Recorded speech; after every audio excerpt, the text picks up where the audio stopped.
First of all ഞാൻ എന്നെ ഒന്ന് ഇൻട്രൊഡ്യൂസ് ചെയ്യാം. എൻ്റെ പേര് അജ്മർ ഷംസുദ്ദീൻ എന്നാണ്. ഞാൻ 2005, 2009 batch electronics and communication engineer ആണ്. മുസ്ലിയാർ കോളേജിൽ നിന്നാണ് ഗ്രാജുവേഷൻ കഴിഞ്ഞത്. 2009 പാസ് ഔട്ട് ആണ്. കഴിഞ്ഞ 11 വർഷമായിട്ട് കമ്മ്യൂണിക്കേഷൻ ഇൻഡസ്ട്രിയിൽ വർക്ക് ചെയ്യാണ്. ഏകദേശം 5 കമ്പനികൾ വർക്ക് ചെയ്തു, 4 രാജ്യങ്ങൾ വർക്ക് ചെയ്തു. ഈ ത്രൂ ഔട്ട് എൻ്റെ 11 വർഷത്തെ കരിയറിൽ എല്ലാം കോർ കമ്മ്യൂണിക്കേഷൻ ഫീൽഡിൽ തന്നെയാണ് വർക്ക് ചെയ്തത്. ഡിഫറെന്റ് ഫീൽഡിലുണ്ട്.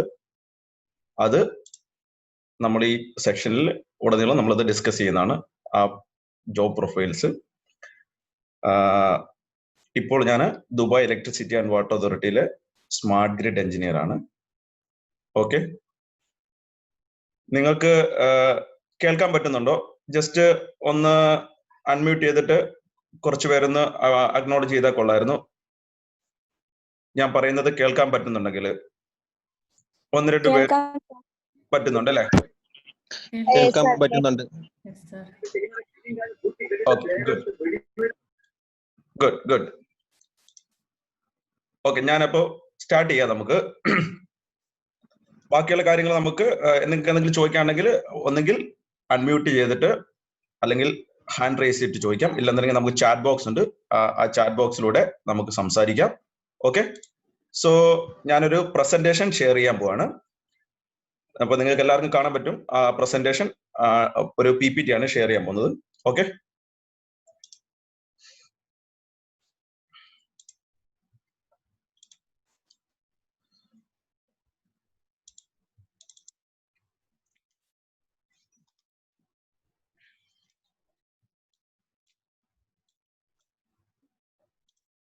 നിങ്ങൾക്ക് കാണാൻ പറ്റുന്നുണ്ടല്ലോ? കാണാൻ പറ്റുന്നുണ്ട് sir. Okay, good, very good. അപ്പൊ ഇതിനകത്ത് നമ്മൾ ജോയിന്റ് ആയേക്കുന്ന സ്റ്റുഡൻസ് ഒക്കെ അല്ലെങ്കിൽ ഗ്രാജുവേഷൻ കഴിഞ്ഞവരൊക്കെ ഇലക്ട്രോണിക്സ് ആൻഡ് കമ്മ്യൂണിക്കേഷൻ കഴിഞ്ഞിട്ടുള്ള ആൾക്കാരാണെന്ന് പ്രതീക്ഷിക്കുന്നു.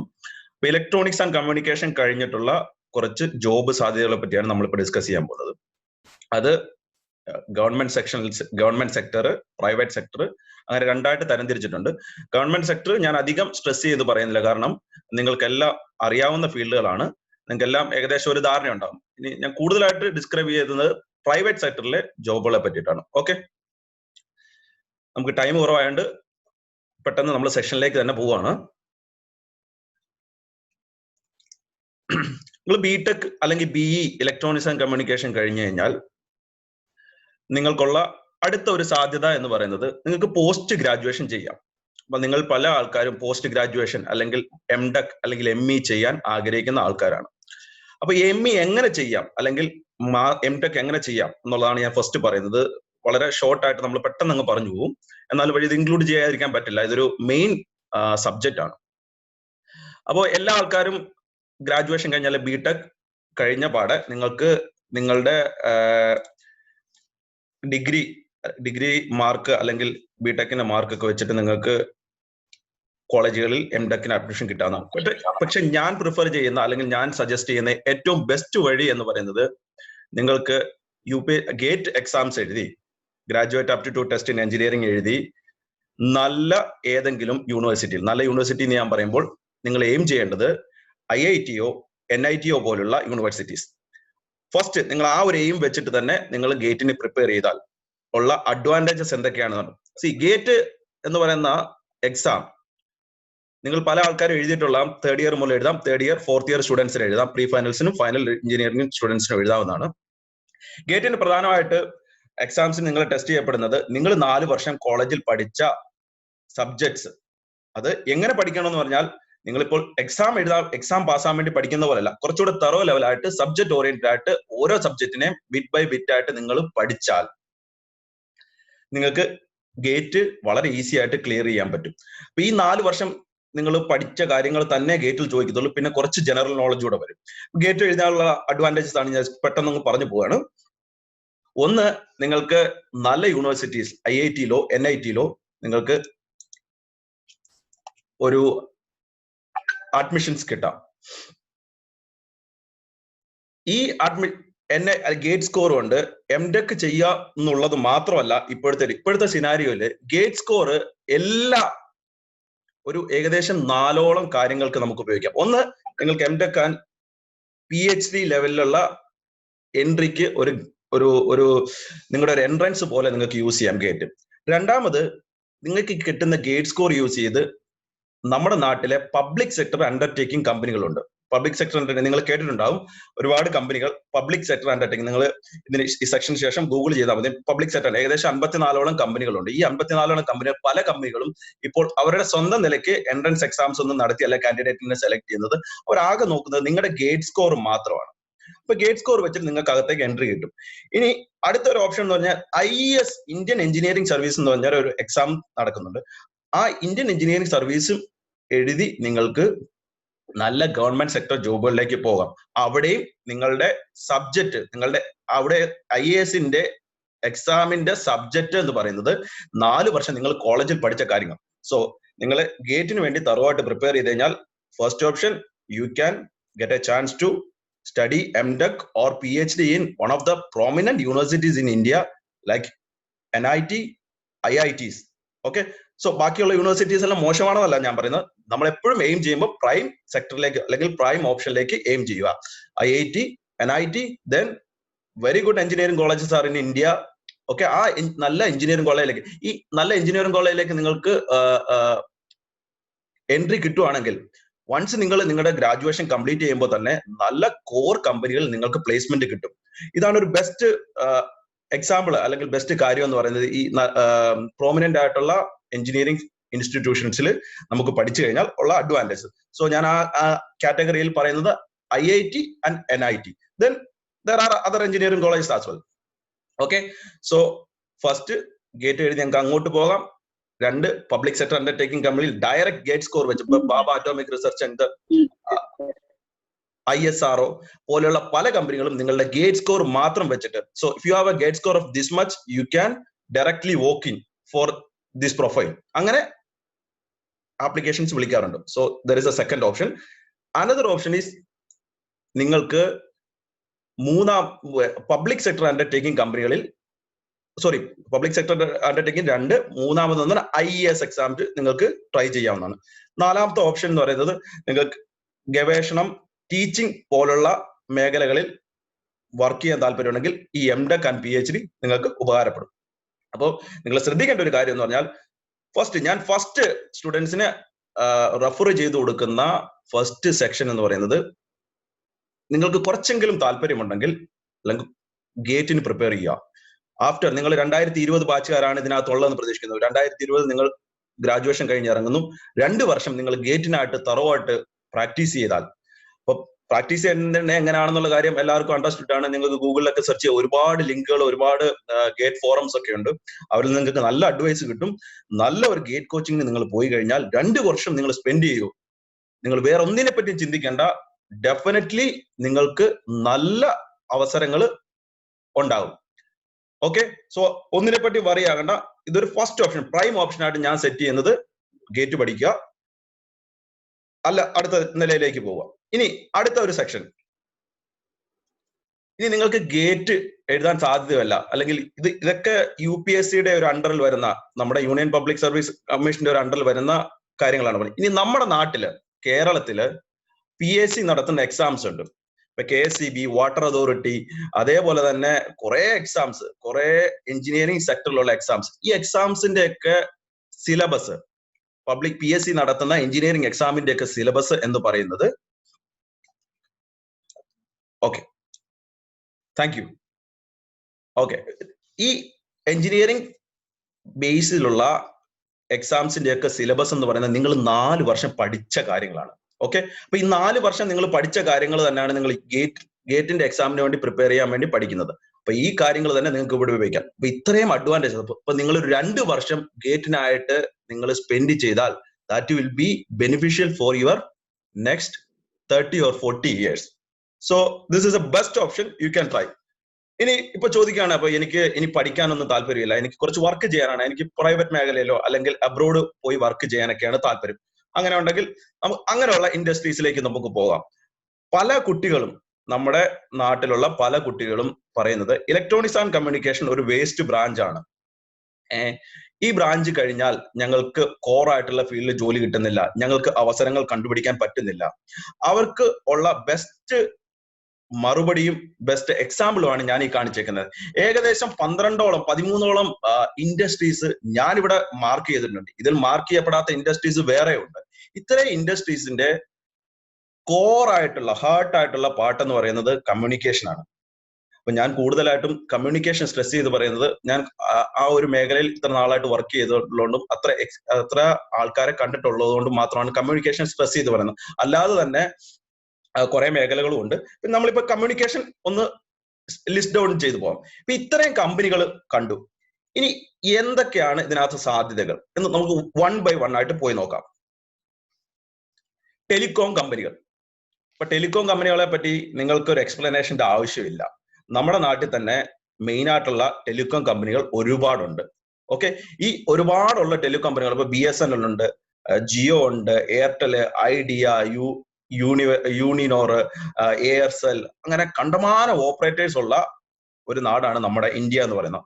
അപ്പൊ അത്ര കണ്ട് നെറ്റ്വർക്കുകൾ ഡെയിലി ഇപ്പൊ നമ്മളൊക്കെ ഉപയോഗിച്ചുകൊണ്ടിരിക്കുന്നത്, അപ്പൊ നിങ്ങളെല്ലാം യൂസ് ചെയ്യുന്ന 4G നെറ്റ്വർക്ക്, അപ്പൊ ഇത് കഴിഞ്ഞ് ഇതിന്റെ 4G 5Gയിലേക്ക് വരുന്നു.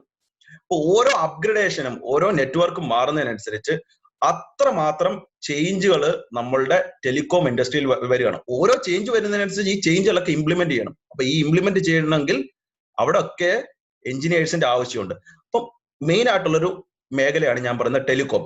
അതിൽ BSNL നിങ്ങൾ മാറ്റി വെച്ചു. BSNL ഗവൺമെന്റ് സർവീസ് ആണ്, ഗവൺമെന്റ് സെക്ടർ ആണ്. നമ്മുടെ പ്രൈവറ്റ് സെക്ടറിലേക്ക് വന്നാൽ ജിയോ ഒരു ഇമ്പോർട്ടന്റ് പ്ലെയർ ആണ്, ഐഡിയ ഒരു പ്ലെയർ ആണ്, എയർടെൽ വലിയൊരു പ്ലെയർ ആണ്. അപ്പൊ എന്തൊക്കെ സർവീസുകളാണ് നമ്മുടെ ടെലികോം മേഖലയിൽ നമുക്ക് കിട്ടുന്നത്? 1 ലാൻഡ് ലൈൻ ടെലിഫോൺ നമുക്ക് കിട്ടുന്നുണ്ട്, 2 മൊബൈൽ കിട്ടുന്നുണ്ട്, 3 ഇന്റർനെറ്റ് കിട്ടുന്നുണ്ട്.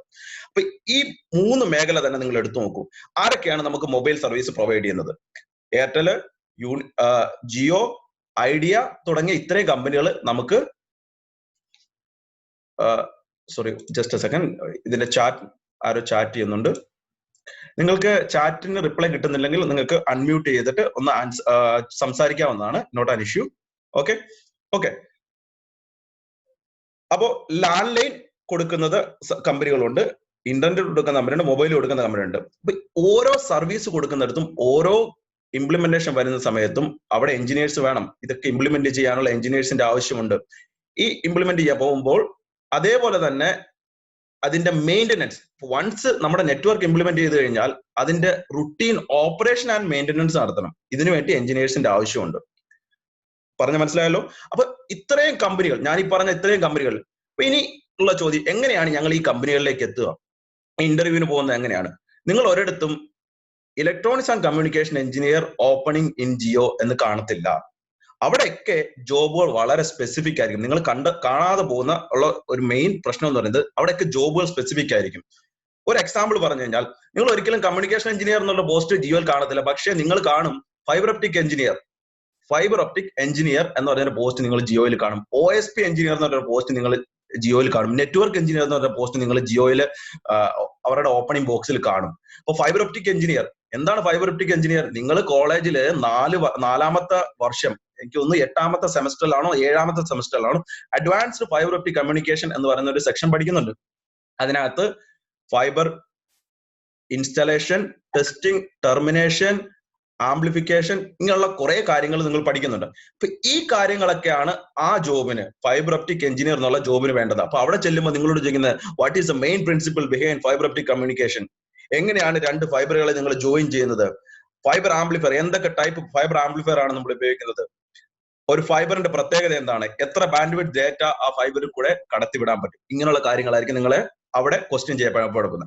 അപ്പോൾ മോർ ഓവർ നിങ്ങളുടെ കോളേജിൽ പഠിച്ച ഇൻഫർമേഷൻ കൂടാതെ തന്നെ ഏത് ജോലിക്കാണോ ട്രൈ ചെയ്യാൻ പോകുന്ന ആ ജോലിയെ പറ്റി നിങ്ങൾക്കൊന്ന് റിസർച്ച് ചെയ്ത് നിങ്ങൾക്ക് കുറച്ച് ടോപ്പിക്സ് പഠിച്ച്, ഇപ്പോൾ ഒരുപാട് അവസരങ്ങൾ നിങ്ങളുടെ മുന്നിലുണ്ട് പഠിക്കാനായിട്ട്. നിങ്ങൾക്ക് പഠിക്കാൻ താല്പര്യം ഉണ്ടെങ്കിൽ ഒരുപാട് പ്ലാറ്റ്ഫോംസ്, ഓൺലൈൻ പ്ലാറ്റ്ഫോംസ് നിങ്ങൾക്ക് അവൈലബിൾ ആണ്. ഇപ്പൊ ലിങ്ക്ഡിൻ ലേണിംഗ് അവൈലബിൾ ആണ്. നിങ്ങൾ എല്ലാവരും ലിങ്ക്ഡിൻ നമ്മൾ അടുത്തൊരു സെക്ഷൻ, നമ്മൾ ലാസ്റ്റ് സെക്ഷൻ നമ്മൾ കവർ ചെയ്യും. ലിങ്ക്ഡിൻ ലേണിംഗ്, അതേപോലെ ഒരുപാട് ഓൺലൈൻ. ഇപ്പൊ നിങ്ങൾ ഏത് ഇന്റർവ്യൂവിനാണ് ട്രൈ ചെയ്യാൻ പോകുന്നത്, അങ്ങനെ നിങ്ങൾക്ക് ട്രൈ ചെയ്യാം. അതേപോലെ തന്നെ ഇന്റർനെറ്റ് പ്രൊവൈഡ് ചെയ്യുന്ന കമ്പനികൾ, ഇപ്പൊ ഏതൊക്കെയാണ് നമ്മുടെ നാട്ടിൽ ഇന്റർനെറ്റ് പ്രൊവൈഡ് ചെയ്യുന്നത്? BSNL ഉണ്ട്. BSNL fibre to home technology. നിങ്ങളുടെ വീട്ടിൽ വരെ ഫൈബർ കൊണ്ടെത്തിക്കും. ഫൈബർ FTTH സർവീസസ് എന്ന് പറഞ്ഞ് നിങ്ങൾ പലയിടത്തും പരസ്യം കണ്ടിട്ടാം. അതേപോലെ തന്നെ ഏഷ്യാനെറ്റ് ബ്രോഡ്ബാൻഡ്, ഏഷ്യാനെറ്റ് നമ്മുടെ വീട്ടിൽ വരെ കൊയാക്സിൽ കേബിളിൽ കൂടെ നമുക്ക് ഇന്റർനെറ്റ് കൊണ്ടെത്തിക്കുന്നുണ്ട്. ഇന്റർനെറ്റ് ടിവിയും കൂടെ കൊണ്ടെത്തിക്കുന്നുണ്ട്. എയർടെൽ കൊണ്ട് തരുന്നുണ്ട്. ഇപ്പോൾ ജിയോ തരുന്നുണ്ട്. ജിയോ ഫൈബർ എന്ന് പറഞ്ഞിട്ട് ഫെസിലിറ്റി തുടങ്ങാൻ പോവാണ്. അതുപോലെ ജിയോ DTH എന്ന് പറഞ്ഞ വേറൊരു സർവീസ് അവർ ഇപ്പൊ തുടങ്ങാൻ പോവാണ്. അപ്പൊ ഇതൊരു വലിയൊരു മേഖലയാണ് ടെലികോം സെക്ടർ എന്ന് പറയുന്നത്. അപ്പൊ ലാൻഡ് ലൈൻ, മൊബൈൽ, ഇന്റർനെറ്റ്, ഇത്രയും കാര്യങ്ങളാണ് ഈ ടെലികോം കമ്പനീസിന്റെ കൂട്ടത്തിൽ വരുന്നത്. അപ്പം വലിയൊരു മേഖലയാണ്. പക്ഷെ നിങ്ങൾക്ക് ജോബ് കണ്ടുപിടിക്കണമെന്നുണ്ടെങ്കിൽ ചെയ്യേണ്ട പ്രധാനപ്പെട്ട കാര്യം സ്പെസിഫിക് ആയിട്ട് നിങ്ങൾ ജോബ് സെർച്ച് ചെയ്യണം. എന്ത് സബ്ജക്റ്റ് ആണോ, എന്ത് കാര്യമാണോ അവർക്ക് ചോദിക്കുന്ന ആ കാര്യങ്ങൾ നിങ്ങൾ പ്രിപ്പയർ ചെയ്ത് ഇന്റർവ്യൂവിന് പോകേണ്ടി വരും. ഇനി ശ്രദ്ധിക്കേണ്ട ഒരു അടുത്ത ഇമ്പോർട്ടന്റ് ടോപ്പിക്, ചിലപ്പോൾ നിങ്ങൾക്ക് ഡയറക്റ്റ് ജിയോയിലേക്ക് ഒരു എൻട്രി കിട്ടിയെന്ന് വരില്ല. ജിയോടെ വർക്ക് ചെയ്യുന്ന ഒരു കോൺട്രാക്ടർ കൂടെ, ഒരു സബ് കോൺട്രാക്ടർ കൂടെ ആയിരിക്കും നിങ്ങൾക്ക് ഫസ്റ്റ് ജോബ് കിട്ടുക. ഓക്കെ, നമുക്കത് ജോബ് സെർച്ചിന്റെ സെക്ഷനിൽ പറയാം. ഓക്കെ, അടുത്തൊരു ഇൻഡസ്ട്രിയിലേക്ക് പോകാം.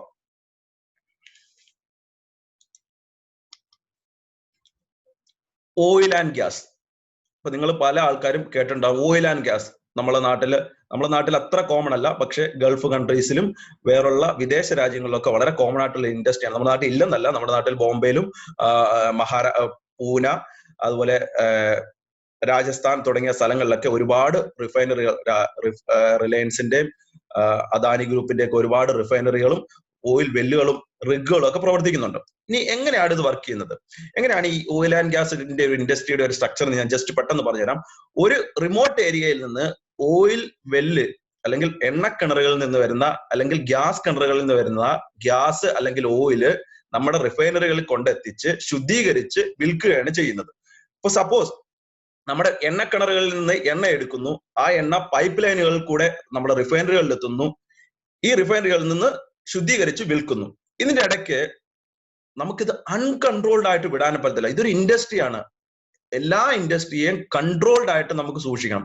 എണ്ണ എടുക്കുന്നു, ഒരു നിശ്ചിത അളവ് എണ്ണ എടുക്കാൻ പാടുള്ളൂ. ഒരു എണ്ണക്കിണറിന്റെ വെൽ ഹെഡില് ഒരു നിശ്ചിത ടെമ്പറേച്ചറേ പാടുള്ളൂ, അല്ലെങ്കിൽ നിശ്ചിത ഫ്ലോയിൽ മാത്രമേ എണ്ണ എടുക്കാൻ പാടുള്ളൂ. അതൊരു പോയിന്റ് ആണ്. അവിടെ നമുക്ക് കൺട്രോൾ സിസ്റ്റംസ് വേണം.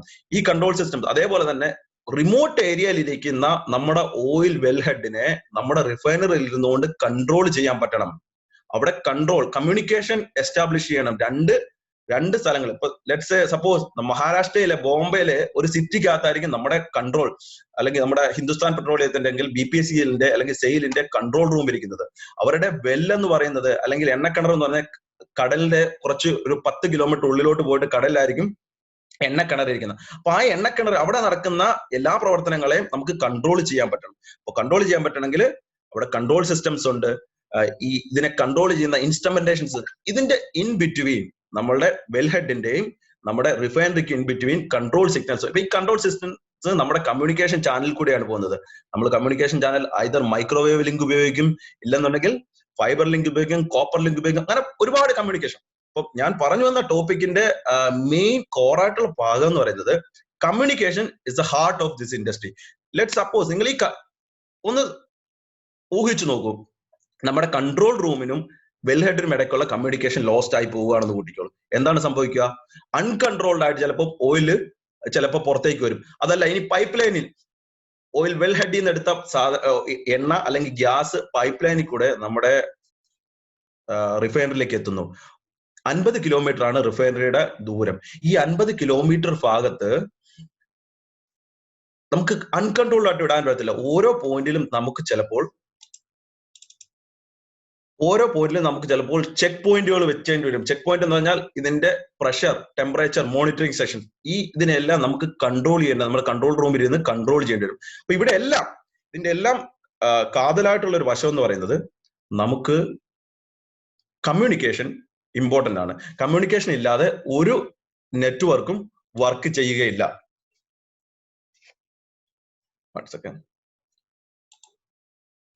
ചാറ്റ് നോക്കിക്കോട്ടെ, ആരോ മെസ്സേജ്. ഓക്കെ, VHF ഓക്കെ, ആരോ കുറച്ച് കമന്റുകൾ കൂടെ പറയുന്നുണ്ട്. VHF UHF സർവീസുകളൊക്കെ ഉപയോഗിക്കുന്നുണ്ട്. ഓക്കെ, ശരിയാണ്. ഇനി അടുത്തൊരു ഇൻഡസ്ട്രിയിലേക്ക് നമുക്ക് പോകാം. യൂട്ടിലിറ്റീസ്. എന്താണ് യൂട്ടിലിറ്റീസ്? നിങ്ങൾ കേട്ടിട്ട് എന്താണ് യൂട്ടിലിറ്റീസ് എന്ന് പറയുന്നത്?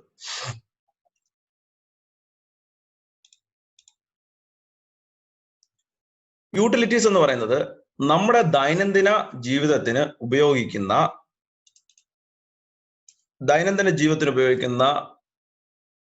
ചില കമ്പനികൾ. ഫോർ എക്സാമ്പിൾ ആയിട്ട് പറഞ്ഞാൽ ഇലക്ട്രിസിറ്റി ആൻഡ് വാട്ടർ നല്ല യൂട്ടിലിറ്റീസ് ആണ്.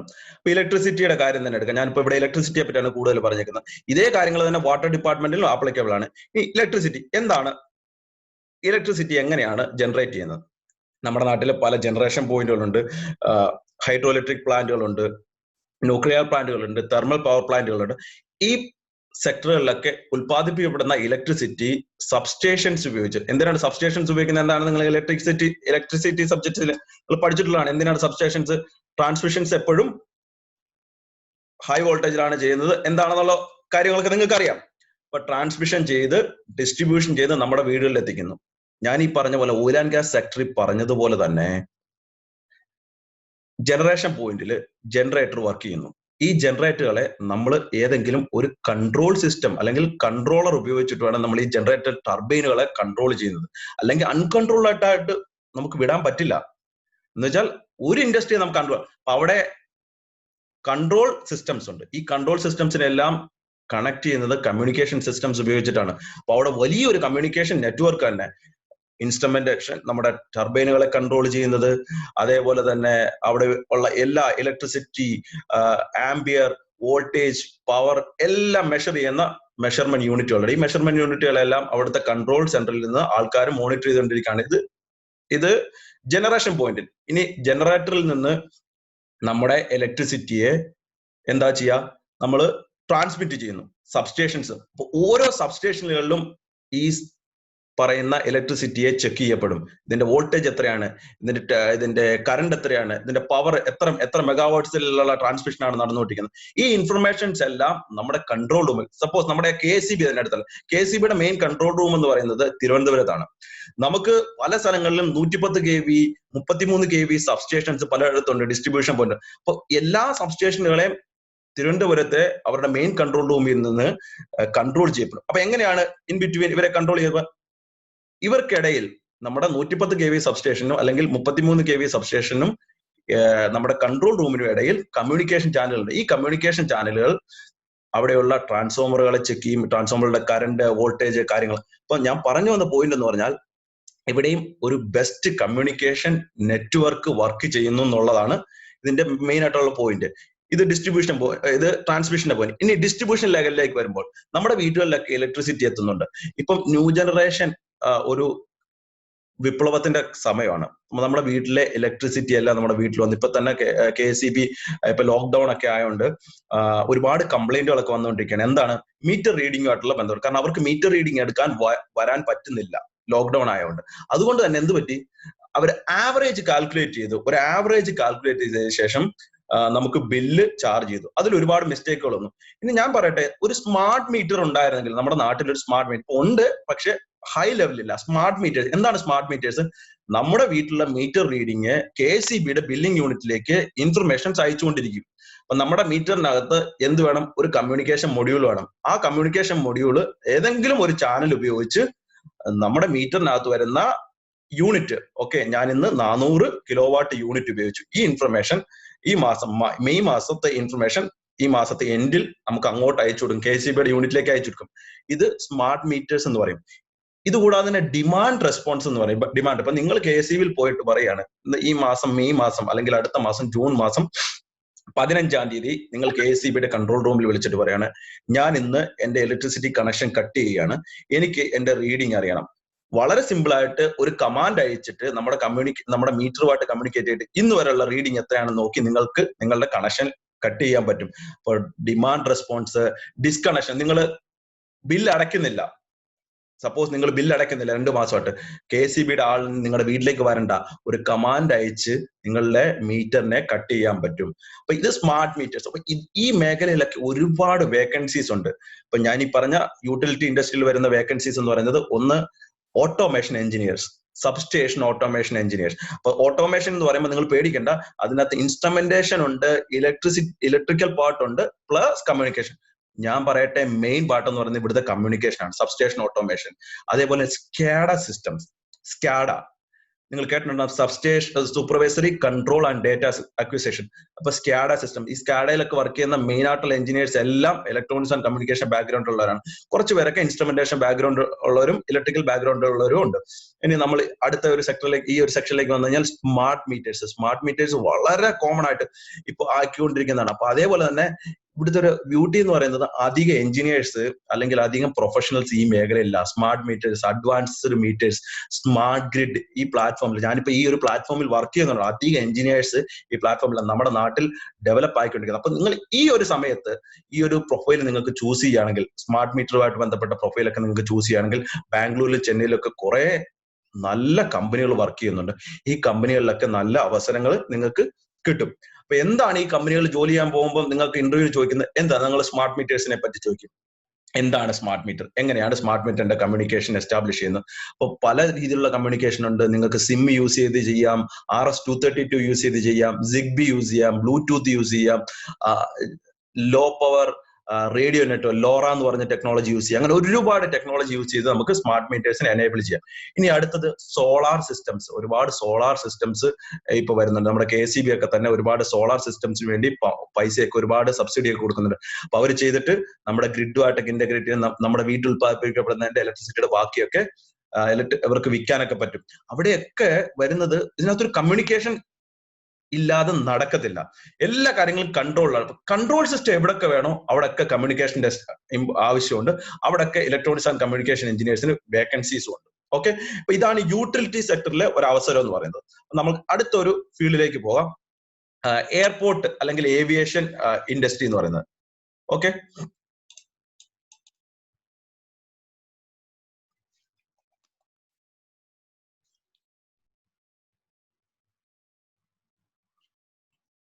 ഓക്കെ, ആരോ ഇപ്പൊ കൈ ഉയർത്തിക്കുന്നു. അവർക്ക് ഈ നമ്മൾ ഇതുവരെ ഡിസ്കസ് ചെയ്ത പോയിന്റിൽ നിങ്ങൾക്ക് എന്തെങ്കിലും ഡൗട്ട് ഉണ്ടോ? എന്തെങ്കിലും ക്വസ്റ്റ്യൻസ് ചോദിക്കുകയാണെങ്കിൽ നമുക്കൊരു 2 minutes നമുക്ക് ക്വസ്റ്റ്യൻസ് ആൻസർ സെക്ഷൻ നോക്കാം. അത് കഴിഞ്ഞിട്ട് നമുക്ക് കണ്ടിന്യൂ ചെയ്യാം. Anyone have questions? ആരെങ്കിലും ക്വസ്റ്റ്യൻസ് ഉണ്ടോ? യെസ്, അൺമ്യൂട്ട് ചെയ്തോളൂ. ക്വസ്റ്റ്യൻ അൺമ്യൂട്ട് ചെയ്തിട്ട് ചോദിച്ചോളൂ. കാരണം നമ്മുടെ വിൻഡോ കുറച്ച് വലുതാണ്. അപ്പൊ എല്ലാരെയും ഒന്നിച്ച് നോക്കുക എന്ന് പറഞ്ഞ പാടാണ്. അപ്പൊ നിങ്ങൾ അൺമ്യൂട്ട് ചെയ്തിട്ട് നിങ്ങൾക്ക് ക്വസ്റ്റ്യൻസ് ചോദിക്കാം. ഉണ്ടോ? ആർക്കെങ്കിലും ക്വസ്റ്റ്യൻസ് ഉണ്ടോ?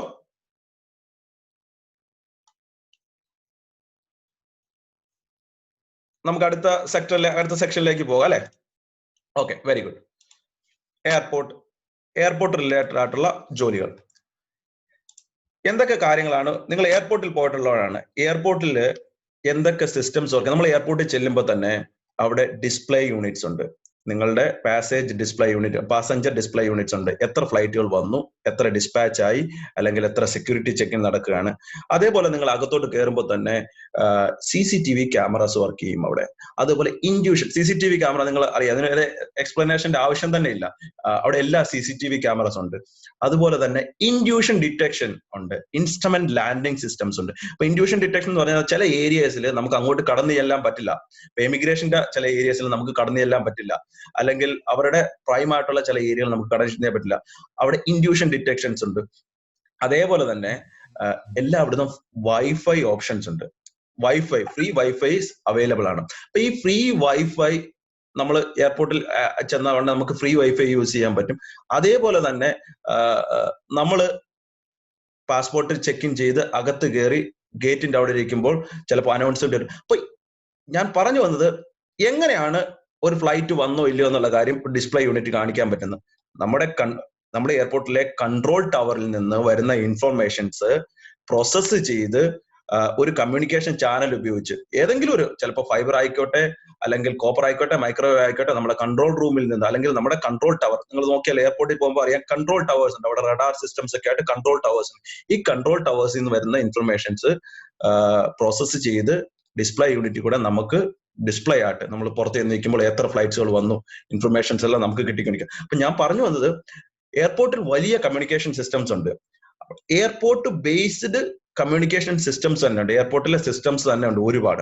അപ്പൊ ഈ മേഖലയിൽ തന്നെ കോൺസെൻട്രേറ്റ് ചെയ്ത് വർക്ക് ചെയ്യുന്ന ഒരുപാട് കമ്പനികളുണ്ട്. ഇപ്പൊ L&T ഒരു എക്സാമ്പിൾ ആണ്. ഇന്ത്യയിലെ മെയിൻ ആയിട്ടുള്ള എയർപോർട്ടുകളൊക്കെ എടുത്ത് വർക്ക് ചെയ്യുന്ന അത് L&T ആണ്. അപ്പൊ L&T ചെയ്യുന്ന സമയത്ത് L&Tയുടെ ഹയറിംഗ് ഉണ്ടാവും. അപ്പൊ ആ ഹയറിംഗിന്റെ സമയത്ത് ചോദിക്കുന്നത് നിങ്ങൾക്ക് what is your experience in airport management system അല്ലെങ്കിൽ എയർപോർട്ടിലെ കമ്മ്യൂണിക്കേഷൻ സിസ്റ്റം. അപ്പൊ നിങ്ങൾക്ക് ചിലപ്പോൾ ആ മേഖലയിൽ എക്സ്പീരിയൻസ് ഇല്ലെങ്കിൽ പോലും നിങ്ങൾക്ക് ഫൈബർ ഒപ്റ്റിക് കേബിളിനെ പറ്റി നല്ല ധാരണയുണ്ട്, ഫൈബർ ഒപ്റ്റിക് കമ്മ്യൂണിക്കേഷനെ പറ്റി അറിയാം, കുറച്ച് നെറ്റ്വർക്കിംഗ് അറിയാം, അത്യാവശ്യം എയർപോർട്ട് മാനേജ്മെന്റ് എന്തൊക്കെയാണ് എയർപോർട്ടിലെ systems, instrumental landing system, passenger handling, baggage carrying unit, അതിന്റെ സിസ്റ്റംസിനെ പറ്റി ഒരു ഐഡിയ ആക്കി നിങ്ങൾക്ക് പോയാൽ ഒരു ഇന്റർവ്യൂവിനുള്ള ചാൻസ് ഉണ്ട്. ചിലപ്പോൾ ഡയറക്റ്റ് നിങ്ങൾക്ക് L&Tയിലേക്ക് പ്ലേസ്മെന്റ് കിട്ടിയില്ലെങ്കിലും L&T വലിയ വലിയ കമ്പനികൾ എപ്പോഴും ഡയറക്റ്റ് ആയിട്ട് ഓരോന്നും ചെയ്യണമെന്നില്ല, അവർ സബ് കോൺട്രാക്ട് കൊടുത്ത് ചെറിയ ചെറിയ കമ്പനി, നിങ്ങൾക്ക് ഈ ചെറിയ ചെറിയ കമ്പനികളെ കണ്ടുപിടിച്ച് അതിലേക്ക് ഒരു എൻട്രിക്ക് ട്രൈ ചെയ്യാവുന്നതാണ്. ഇപ്പൊ ഈ മേഖല ഇന്ത്യയിൽ മാത്രമല്ല, ലോകത്ത് എവിടെ പോയാലും എയർപോർട്ടുകളുടെ അപ്ഗ്രഡേഷൻ നടക്കും, പുതിയ പുതിയ എയർപോർട്ടുകൾ വന്നുകൊണ്ടിരിക്കും. അപ്പൊ ഇങ്ങനെ ഒരു വലിയ മേഖല തന്നെ ഇവിടെ പ്രവർത്തിക്കുന്നുണ്ട്. ഓക്കെ, ഇനി നമുക്ക് അടുത്ത ഒരു സെക്ടറിലേക്ക് പോകാം, ഇൻസ്ട്രുമെന്റേഷൻ ആൻഡ് ഓട്ടോമേഷൻ. അപ്പൊ ഞാൻ ഓയിൽ ആൻഡ് ഗ്യാസും നമ്മളുടെ യൂട്ടിലിറ്റി സെക്ടറും പറഞ്ഞപ്പോൾ തന്നെ പറഞ്ഞു, എല്ലാവിധ ഇൻഡസ്ട്രിയെ നമ്മൾ കൺട്രോൾ ചെയ്യുന്നത് ഒരു കൺട്രോൾ സിസ്റ്റംസ് യൂസ് ചെയ്തിട്ടാണ്, അല്ലെങ്കിൽ ഇൻസ്ട്രുമെന്റേഷൻ യൂസ് ചെയ്തിട്ടാണ്. ഈ ഇൻസ്ട്രുമെന്റേഷനെ എല്ലാം ഇപ്പം ലെറ്റ്സ് സേ നമുക്കൊരു ടർബൈൻ ഉണ്ട്. ഈ ടർബൈനിനെ നമ്മളുടെ കമ്മ്യൂണിക്കേഷൻ യൂണിറ്റുമായിട്ട് കണക്ട് ചെയ്യുന്നത്, ടർബൈൻ പറയുന്ന ഭാഷ അല്ലെങ്കിൽ അതിന്റെ ലാംഗ്വേജ് നമ്മുടെ കമ്മ്യൂണിക്കേഷൻ യൂണിറ്റിന് മനസ്സിലാകത്തില്ല. അപ്പൊ എന്താണ് ചെയ്യുന്നത്, നമ്മൾ ഇതിന്റെ ഇടയ്ക്ക് നമ്മുടെ ടർബൈന്റെയും നമ്മുടെ കമ്മ്യൂണിക്കേഷൻ ചാനലിന്റെ ഇടയ്ക്ക് നമ്മൾ എന്ത് ചെയ്യും, ഒരു ട്രാൻസ്ഡ്യൂസറിനെ നമ്മൾ ഇംപ്ലിമെന്റ് ചെയ്യും. ട്രാൻസ്ഡ്യൂസർ എന്ന് വെച്ചാൽ ടർബൈന്റെ ഭാഷ. ടർബൈൻ എന്തൊക്കെ കാര്യങ്ങളായിരിക്കും നമുക്ക് അവളോട് കമ്മ്യൂണിക്കേറ്റ് ചെയ്യുന്നത്, ഇതിന്റെ റൊട്ടേഷൻ സ്പീഡ്, ഇതിന്റെ എത്ര RPM-ലാണ് ഇത് കറങ്ങുന്നത്, എത്ര ടെമ്പറേച്ചർ ഇതിന്റെ ഉള്ളിൽ. അപ്പൊ ഈ ഇൻഫർമേഷൻസ് എല്ലാം ഒരു ട്രാൻസ്ഡ്യൂസർ ഉപയോഗിച്ച് നമ്മൾ കൺവേർട്ട് ചെയ്ത് ഇലക്ട്രിസിറ്റിയുടെ രൂപത്തിലാക്കി, അല്ലെ ഇലക്ട്രിക്കൽ സിഗ്നലിന്റെ രൂപത്തിലാണ്. ഈ ഇലക്ട്രിക്കൽ സിഗ്നൽസ് ആണ് നമ്മളുടെ സെർവർ, നമ്മളുടെ കൺട്രോൾ, നമ്മുടെ കമ്മ്യൂണിക്കേഷൻ മൊഡ്യൂളിലേക്ക് കൊടുക്കുന്നത്. അപ്പം ഈ ജോലി ചെയ്യുന്ന യൂണിറ്റുകളാണ് നമ്മുടെ PLCs, പ്രോഗ്രാമബിൾ ലോജിക് കൺട്രോളർ. നിങ്ങൾ കോളേജിലൊക്കെ പഠിക്കുന്ന മൈക്രോ പ്രോസസർ അല്ലെങ്കിൽ മൈക്രോ കൺട്രോളറിന്റെ അഡ്വാൻസ്ഡ് വെർഷൻസ് ആണ് PLCs എന്ന് പറയുന്നത്. നിങ്ങൾ UP ആൻഡ് MUC ലാബിലൊക്കെ നിങ്ങൾ ചെയ്യുന്നുണ്ട്. ഇതിന്റെയൊക്കെ അഡ്വാൻസ്ഡ് ഈ PLCs എന്താ ചെയ്യുന്നത് വെച്ചാൽ, ടർബൈനിൽ നിന്നും മറ്റുള്ള എക്യുപ്മെന്റിൽ നിന്നും വരുന്നുള്ള ഇൻഫർമേഷനെ പ്രോസസ് ചെയ്ത് ഒരു ഇലക്ട്രിക്കൽ സിഗ്നൽ ആക്കി നമുക്ക് അയച്ചു കൊടുക്കേണ്ട, നമ്മുടെ കമ്മ്യൂണിക്കേഷൻ ചാനലിലേക്ക് തരേണ്ട ഉത്തരവാദിത്തം ചെയ്യുന്നത് ഈ PLCs ആണ്. അപ്പൊ ഈ PLCയെ നമ്മുടെ കമ്മ്യൂണിക്കേഷൻ നെറ്റ്വർക്കിലേക്ക് കണക്ട് ചെയ്ത് എവിടെയാണ് കൺട്രോൾ റൂമിലേക്ക്. ബാക്കി ഓൾറെഡി നമ്മൾ പറഞ്ഞു കഴിഞ്ഞു. നമ്മുടെ കൺട്രോൾ ഈ ഒരു സെക്ഷനിൽ നിന്ന് നമ്മുടെ മെയിൻ സെക്ടറിലേക്ക് അല്ലെങ്കിൽ മെയിൻ കൺട്രോൾ റൂമിലേക്ക് കമ്മ്യൂണിക്കേഷൻ ചാനൽ ഉപയോഗിച്ച് നമുക്ക് ട്രാൻസ്മിറ്റ് ചെയ്യാൻ പറ്റും. അപ്പം പറഞ്ഞു വന്നത്, instrumentation and automation electronics and communication എഞ്ചിനീയേഴ്സിന്റെ ഒരു വലിയ മേഖല തന്നെയാണ്. ഒരുപാട് എഞ്ചിനീയേഴ്സ് വർക്ക് ചെയ്യുന്നുണ്ട്. ട്രൈ ചെയ്യാവുന്ന ഒരു മേഖലയാണ് ഇൻസ്ട്രുമെന്റേഷൻ ആൻഡ് ഓട്ടോമേഷൻ. നിങ്ങൾ വിചാരിക്കും ഇൻസ്ട്രുമെന്റേഷൻ എഞ്ചിനീയേഴ്സ് മാത്രമല്ല. ഇവിടെ ഒരു എഞ്ചിനീയറിംഗ് ഇൻഡസ്ട്രിയും ഒറ്റയ്ക്ക് വർക്ക് ചെയ്യുന്നില്ല. എല്ലാം ഒരു കൂട്ടായിട്ടുള്ള ഒരു സംരംഭം തന്നെയാണ്. അപ്പം പൂർണ്ണമായിട്ട് നമുക്ക് കമ്മ്യൂണിക്കേഷൻ മാത്രമാണെന്ന് വെച്ചാൽ അല്ല. ഇവിടെ കുറച്ച് നമുക്ക് ഇൻസ്ട്രുമെന്റേഷൻ കുറച്ച് പഠിക്കേണ്ടി വരും, കുറച്ച് PLCയെ കുറിച്ച് നമുക്ക് പഠിക്കണം, കുറച്ച് ഇലക്ട്രിക്കൽ കാര്യങ്ങൾ അറിഞ്ഞിരിക്കേണ്ടി വരും. അത് പോകെ നിങ്ങളുടെ വർക്ക് പ്രൊഫൈലിൽ ആഡ് ആയിക്കൊണ്ടിരിക്കും, ഓരോ സമയത്തും ആഡ് ആയിക്കൊണ്ടിരിക്കും. ഓക്കെ, ഇനി അടുത്തൊരു മേഖലയിലേക്ക് നമുക്ക് പോകാം, കൺസ്ട്രക്ഷൻ ആൻഡ് ഇൻഫ്രാസ്ട്രക്ചർ. ഇപ്പൊ നമ്മളുടെ ബിൽഡിങ്ങുകളുണ്ട്, നമ്മുടെ ഹൈ റൈസ് ബിൽഡിങ്ങുകൾ, 10 നില 15 നിലയുള്ള ബിൽഡിങ്ങുകളൊക്കെ ഉണ്ട്. ഈ ബിൽഡിങ്ങുകളിലൊക്കെ ചെല്ലുമ്പോൾ ലെറ്റ്സ് സേ നമ്മളൊരു ഹോട്ടലിലാണ് ചെല്ലുന്നതെന്ന് കൂട്ടിക്കോ. ആ ഹോട്ടലിൽ ചെല്ലുന്ന സമയത്ത് അവിടെ CCTVs ഉണ്ടാവും, ബയോമെട്രിക് യൂണിറ്റുകൾ ഉണ്ടാവും. ബയോമെട്രിക് എന്താണെന്ന് നിങ്ങൾക്ക് അറിയാം. നമ്മൾ കാർഡ് പഞ്ച് ചെയ്ത് അല്ലെങ്കിൽ നിങ്ങളുടെ കൈ പഞ്ച് ചെയ്ത് എൻട്രി കിട്ടുന്ന ആ ഒരു യൂണിറ്റുകൾ, അതിനെയാണ് ബയോമെട്രിക് സിസ്റ്റം എന്ന് പറയുന്നത്. അപ്പൊ ബയോമെട്രിക് സിസ്റ്റംസ് ഉണ്ടാവും.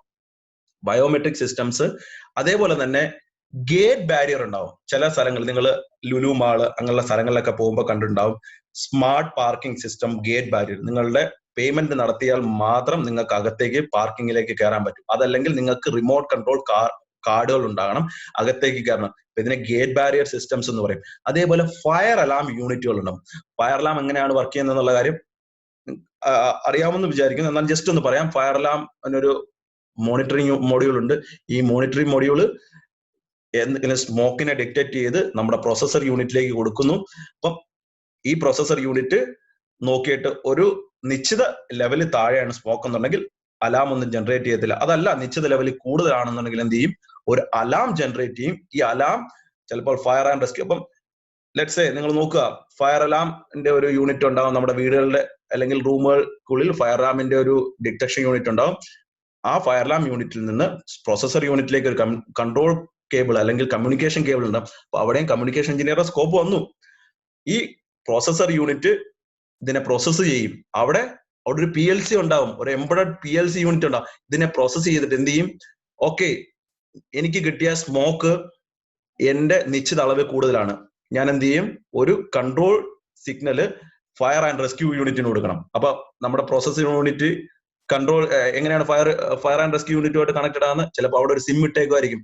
നിശ്ചിത അളവ് കൂടുതൽ സ്മോക്ക് വന്നിട്ടുണ്ടെങ്കിൽ ഉടനെ തന്നെ ഏത് ബിൽഡിങ്ങിൽ നിന്നാണ് സ്മോക്ക് അയക്കുന്നത് ആ ഇൻഫർമേഷൻ നമ്മുടെ ഫയർ ആൻഡ് റെസ്ക്യൂ യൂണിറ്റിന് അയച്ചു കൊടുക്കും. അപ്പൊ ഞാൻ ഇത്രയും പറഞ്ഞ ഫയർ അലാം വലിയൊരു മേഖലയാണ്. ഇപ്പൊ ബിൽഡിംഗ് ഫയർ അലാം ഇല്ലാത്ത ഒരു ബിൽഡിങ്ങുകളും ഇല്ല. ഇനി അടുത്തത് വന്നു കഴിഞ്ഞാൽ നമ്മുടെ എയർ കണ്ടീഷനിങ് സിസ്റ്റംസ് ഉണ്ട്. നമ്മുടെ ഹൈറേസ്, ഞാൻ ഈ കൂടുതലും പറയുന്ന ഹൈറേസ്, നമ്മളെ നോർമൽ വില്ലകളെ പറ്റിയല്ല, ഹൈറേസ് ബിൽഡിങ്ങുകൾ, ഫ്ലാറ്റുകൾ, അവിടെ എയർ കണ്ടീഷനിങ് സിസ്റ്റംസ് ഉണ്ടാവും.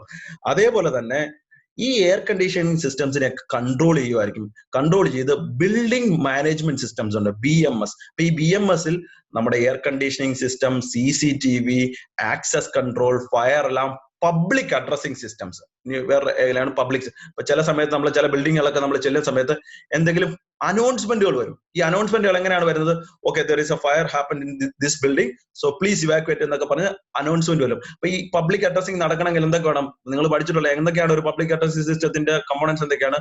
അവിടെ മൈക്ക് ഉണ്ടാവും, ആംപ്ലിഫയർ സിസ്റ്റംസ് ഉണ്ടാവും, സ്പീക്കേഴ്സ് ഉണ്ടാവും. ഇത് എല്ലാ റൂമുകളിലും എല്ലാ ഫ്ലാറ്റുകളിലും നിങ്ങൾക്ക് ഇംപ്ലിമെന്റ് ചെയ്യണം. ആ ഇംപ്ലിമെന്റ് ചെയ്യണമെങ്കിൽ സ്ട്രക്ചേർഡ് കേബിളിംഗ് സിസ്റ്റംസ് വേണം. ഓക്കെ, അപ്പൊ ഈ പറഞ്ഞ കാര്യങ്ങളൊക്കെ ഒരു ഇലക്ട്രോണിക്സ് ആൻഡ് എഞ്ചിനീയേഴ്സിന്റെ സ്കോപ്പിൽ പെടുന്ന കാര്യങ്ങളാണ്. അപ്പം മനസ്സിലായല്ലോ, കൺസ്ട്രക്ഷൻ ആൻഡ് ഇൻഫ്രാസ്ട്രക്ചർ ഇൻഡസ്ട്രി, ഇതിനെ ഈ സിസ്റ്റംസിനെയൊക്കെ നമ്മൾ ELV systems, extra low voltage systems എന്ന് പറയും. ഞാൻ ആദ്യം തന്നെ തുടക്കത്തിൽ പറഞ്ഞ പോലെ തന്നെ communication engineer job in construction industry എന്ന് നോക്കിയാൽ നിങ്ങൾക്ക് ചിലപ്പോൾ കണ്ടുപിടിക്കാൻ പറ്റിയെന്ന് വരില്ല. നേരെ മറിച്ച് ELV engineer job in construction industry എന്ന് നോക്കിയാൽ നിങ്ങൾക്ക് ഈ മേഖലയൊക്കെ കണ്ടുപിടിക്കും. അപ്പൊ ELV എഞ്ചിനീയർ ആയിട്ട് നിങ്ങൾ ഇന്റർവ്യൂവിന് പോകുന്ന സമയത്ത് നിങ്ങളോട് ചോദിക്കുന്ന ചോദ്യങ്ങൾ, നിങ്ങൾക്ക് CCTV പറ്റി ധാരണയുണ്ടോ, ഫയർ അലാം നിങ്ങൾക്ക് അറിയുമോ, ആക്സസ് കൺട്രോളിനെ പറ്റി നിങ്ങൾക്ക് അറിയുമോ, ഇൻഡ്യൂഷൻ ഡിറ്റക്ഷൻ അറിയുമോ, അല്ലെങ്കിൽ ഇന്റർകോം നിങ്ങൾക്ക് അറിയുമോ, ഫ്രീ വൈഫൈ സിസ്റ്റംസ് നിങ്ങൾക്ക് ചെയ്യാൻ അറിയുമോ, ഇങ്ങനെയുള്ള ക്വസ്റ്റ്യൻസ് ഒക്കെ ആയിരിക്കും നിങ്ങളോട് ചോദിക്കുക. മനസ്സിലായോ? അപ്പം ELV ഒരു വലിയ മേഖലയാണ്. ELVയിൽ വർക്ക് ചെയ്യുന്ന ഭൂരിഭാഗം എഞ്ചിനീയേഴ്സും, ഒരു 80% മേലെയുള്ള എഞ്ചിനീയേഴ്സും ഇലക്ട്രോണിക്സ് ആൻഡ് കമ്മ്യൂണിക്കേഷൻ ബാക്ക്ഗ്രൗണ്ട് ഉള്ളവരാണ്. ഇപ്പോൾ നമ്മൾ ഐഡന്റിഫൈ ചെയ്യുന്ന അടുത്തൊരു മേഖലയാണ് കൺസ്ട്രക്ഷൻ ആൻഡ് ഇൻഫ്രാസ്ട്രക്ചർ. അപ്പൊ കൺസ്ട്രക്ഷൻ എവിടെയൊക്കെ ഉണ്ടോ ഈ പറയുന്ന കാര്യങ്ങൾ അവിടെ എല്ലായിടത്തും ഇനി വരാൻ പോകുന്ന കാലങ്ങളിൽ ഉണ്ടാകും. ഓക്കെ, അടുത്തൊരു മേഖലയിലേക്ക് നമുക്ക് പോകാം. ഇത് ഹോസ്പിറ്റാലിറ്റി ഇൻഡസ്ട്രിയാണ്. ഹോസ്പിറ്റാലിറ്റി എന്ന് പറയുമ്പോൾ റിസോർട്ടുകൾ, ഹൈറേസ് ബിൽഡിംഗ്, ഹോട്ടലുകൾ, ഇവിടെയൊക്കെ നമ്മൾ ഈ പറഞ്ഞ കാര്യങ്ങളൊക്കെ തന്നെയാണ് ഇവിടെയും വരുന്നത്. ഹോസ്പിറ്റാലിറ്റി ഒരു ഇൻഡസ്ട്രി ആയിട്ട് ഞാൻ സെലക്ട് ചെയ്തേക്കുന്നേ ഉള്ളൂ. CCTV, ആക്സസ് കൺട്രോൾ, അങ്ങനെയുള്ള കാര്യങ്ങളാണ് കൂടുതലും വരുന്നത്. ഇനി ഹോസ്പിറ്റൽ മേഖല, ഇപ്പൊ നമ്മളെല്ലാവരും ഇപ്പൊ ഹോസ്പിറ്റലുകളിൽ പോകാറുണ്ട്. ഇപ്പൊ മൾട്ടി സ്പെഷ്യാലിറ്റി ഹോസ്പിറ്റലിലേക്ക് നിങ്ങൾ പോകുന്ന സമയത്ത്, നിങ്ങളൊരു മൾട്ടി സ്പെഷ്യാലിറ്റി ഹോസ്പിറ്റൽ, ഇപ്പൊ ആസ്റ്ററിലേക്കോ കിംസിലേക്കോ അമൃത ഹോസ്പിറ്റലിലേക്ക് നിങ്ങൾ പോകുന്ന സമയത്ത് ഫസ്റ്റ് ഓഫ് ഓൾ നിങ്ങൾ പോയിട്ട് എന്താ ചെയ്യുക, രജിസ്ട്രേഷൻ ചെയ്യും. നിങ്ങളുടെ ഫോൺ നമ്പർ, നിങ്ങളുടെ ഇമെയിൽ ID കാര്യങ്ങളൊക്കെ കൊടുത്ത് രജിസ്ട്രേഷൻ ചെയ്തിട്ട് പറയുന്നത് എനിക്ക് ENT സ്പെഷ്യലിസ്റ്റിനെ കാണണം. അപ്പൊ അവരുടനെ തന്നെ നിങ്ങൾ നിങ്ങൾ ENT സ്പെഷ്യലിസ്റ്റിന്റെ റൂമിന്റെ വാതിക്കൽ ചെല്ലുമ്പോൾ തന്നെ അവിടെ ഡിസ്പ്ലേ യൂണിറ്റിൽ വരും. അവിടെ നിങ്ങളുടെ ടോക്കൺ ആയി. എങ്ങനെയാണ് റിസപ്ഷനിൽ ഈ ഇൻഫർമേഷൻ അവിടോട്ട് എത്തുന്നത്? So there is an internal communication network in between this reception and doctors room. അപ്പൊ ആ ഇന്റേണൽ കമ്മ്യൂണിക്കേഷൻ, അപ്പൊ ഇന്റേണൽ കമ്മ്യൂണിക്കേഷൻ നടത്തുന്ന സമയത്ത് നമ്മുടെ സിസ്റ്റവും അവിടെയുള്ള ഡിസ്പ്ലേ യൂണിറ്റും തമ്മിൽ ഒരു കണക്ടിവിറ്റി ഉണ്ടാകും, ഒരു നെറ്റ്വർക്കിംഗ് കണക്ടിവിറ്റി ഉണ്ടാകും. ഈ കാര്യങ്ങളൊക്കെ ചെയ്യുന്നത് ഒരു കമ്മ്യൂണിക്കേഷൻ എഞ്ചിനീയറാണ്. ഇനി കുറച്ചുകൂടെ ഡീറ്റെയിൽ ആയിട്ട് ഹോസ്പിറ്റലിന്റെ സിസ്റ്റംസിലേക്ക് വന്നു കഴിഞ്ഞാൽ, നിങ്ങൾ എല്ലാവരും പല സ്ഥലങ്ങളിൽ, ഇപ്പം ഹോസ്പിറ്റലിൽ പോയി കഴിഞ്ഞാൽ അവിടെ നിങ്ങളെ ചിലപ്പോൾ ലാബിലേക്ക് വിടും, അവിടുന്ന് നിങ്ങളെ ചിലപ്പോൾ ഫാർമസിയിലേക്കും, ഓരോ എടുത്ത് ചെല്ലുന്ന സമയത്ത് ഇപ്പൊ നമുക്ക് ജസ്റ്റ് ഒന്നും പറയണ്ട, നമ്മൾ നമ്മുടെ മൊബൈൽ നമ്പർ മാത്രം പറഞ്ഞു കഴിഞ്ഞാൽ ഇന്റർ കണക്റ്റഡ് ആയിരിക്കും. ഈ നെറ്റ്വർക്ക് മൊത്തത്തിൽ ഇന്റർ കണക്ട്, ഫാർമസി അതേപോലെ തന്നെ ലാബ്, എല്ലാ സെക്ഷൻസ് ഇന്റർ കണക്റ്റഡ് ആയിരിക്കും. ജസ്റ്റ് നമ്മുടെ മൊബൈൽ നമ്പർ പറയുമ്പോൾ ഫുൾ ഇൻഫർമേഷൻ കിട്ടും, നമുക്കുള്ള പ്രിസ്ക്രിപ്ഷൻ, ബാക്കി ഡീറ്റെയിൽസ് എല്ലാം കിട്ടും. ഇപ്പോൾ നല്ല വികസിത രാജ്യങ്ങളിലൊക്കെ ഈ കാര്യങ്ങളെല്ലാം ഓട്ടോമേറ്റഡ് ആണ്. നമ്മൾ ജസ്റ്റ് നമ്മുടെ മൊബൈൽ നമ്പറുമായിട്ട് ഇന്ന് ഫാർമസിയിൽ ചെന്നാൽ ഫാർമസിയിൽ ആളുണ്ടാവില്ല. നമ്മൾ ജസ്റ്റ് നമ്മുടെ മൊബൈൽ നമ്പർ ടൈപ്പ് ചെയ്യുക. ഓട്ടോമേറ്റഡ് ഫാർമസീസ് ആണ് പല രാജ്യങ്ങളും. ഓട്ടോമാറ്റിക് ആയിട്ട് റോബോട്ടിന്റെ സഹായത്തോടുകൂടി മെഡിസിൻ കൊണ്ടുവന്ന് കൊടുക്കുന്നത്. ഇപ്പൊ UAE പല ഹോസ്പിറ്റലുകളിലും ഈ റിമോട്ട്, അവിടെ ഫാർമസിസ്റ്റ് ഇല്ല. നമ്മൾ നമ്മുടെ പ്രിസ്ക്രിപ്ഷനുമായിട്ട് ചെല്ലുക, നമ്മുടെ മൊബൈൽ നമ്പർ സിസ്റ്റത്തിൽ എൻട്രി ചെയ്യുക, നമുക്ക് ഉടനെ തന്നെ മെഡിസിൻ കിട്ടും. അപ്പൊ ഇത് ഓട്ടോമേഷൻ, ഹോസ്പിറ്റൽ ഓട്ടോമേഷൻ. അതേപോലെ തന്നെ ഹോസ്പിറ്റലിലെ ഒരു മെയിൻ സിസ്റ്റമാണ് നേഴ്സ് കോൾ സിസ്റ്റം. നിങ്ങൾ കണ്ടിട്ടാണ്, നല്ല ഹോസ്പിറ്റലിലൊക്കെ പോകുമ്പോൾ പേഷ്യൻസിനെ മാത്രമേ അകത്തേക്ക് അവർ വിടുകയുള്ളൂ. അപ്പൊ പേഷ്യൻസിന് ബൈസ്റ്റാൻഡേഴ്സിനെ അവർ അലോ ചെയ്യത്തില്ല. അങ്ങനെയുള്ള സമയത്ത് നേഴ്സസ് കോൾ സിസ്റ്റം എന്ന് പറയുന്നൊരു ആപ്ലിക്കേഷൻ ഉണ്ട്, നേഴ്സ് കോൾ സിസ്റ്റം.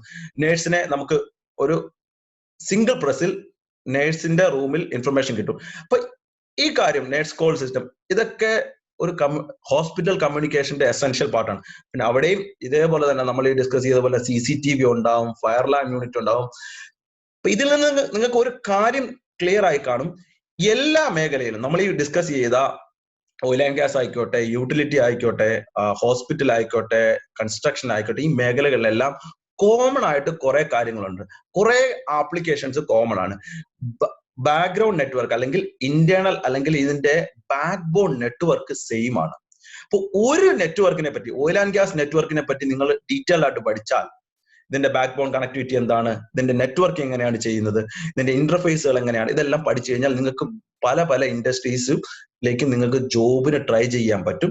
വിത്ത് ചെറിയ ചെറിയ മോഡിഫിക്കേഷൻസ് വരുത്തി, കുറച്ച് കാര്യങ്ങൾ മോഡിഫൈ ചെയ്ത് നിങ്ങൾക്ക് അടുത്ത മേഖലയിലേക്ക്, അടുത്ത ജോബ് സെക്ടറിലേക്ക് അല്ലെങ്കിൽ അടുത്തൊരു ഇൻഡസ്ട്രിയിലേക്ക് ജോബിന് വേണ്ടി ട്രൈ ചെയ്യുന്നത്. അപ്പൊ ഇതാണ് അടുത്തൊരു മേഖല, ഹോസ്പിറ്റൽ ആൻഡ് മെഡിക്കൽ സർവീസസ്. അതേപോലെ തന്നെ നമ്മുടെ ഹോസ്പിറ്റലിൽ ഒരുപാട് ഇലക്ട്രോണിക്സ് ബേസ്ഡ്, കമ്മ്യൂണിക്കേഷൻ ബേസ്ഡുള്ള യൂണിറ്റുകളുണ്ട്. MRI സ്കാന് അല്ലെങ്കിൽ CT സ്കാൻ യൂണിറ്റുകൾ, എക്സ്റേ യൂണിറ്റുകൾ, ഇതൊക്കെ ഇതിനകത്തൊക്കെ ഒരു കമ്മ്യൂണിക്കേഷൻ മെക്കാനിസവും ഒരു ബയോമെഡിക്കൽ മെക്കാനിസവും ഇൻവോൾവ്ഡ് ആണ്. അപ്പൊ ഇത് നിങ്ങൾക്ക് ചൂസ് ചെയ്യാവുന്ന ഒരു സെക്ടറാണ്. മെഡിക്കൽ മേഖലയിൽ അല്ലെ ബയോമെഡിക്കൽ മേഖലയിൽ ചൂസ് ചെയ്യാവുന്ന ഒരു സെക്ടറാണ്. യെസ്, ക്വസ്റ്റ്യൻ ഉണ്ടോ? Anyone having question? ആർക്കെങ്കിലും ക്വസ്റ്റ്യൻ ഉണ്ടെങ്കിൽ ചോദിക്കാം.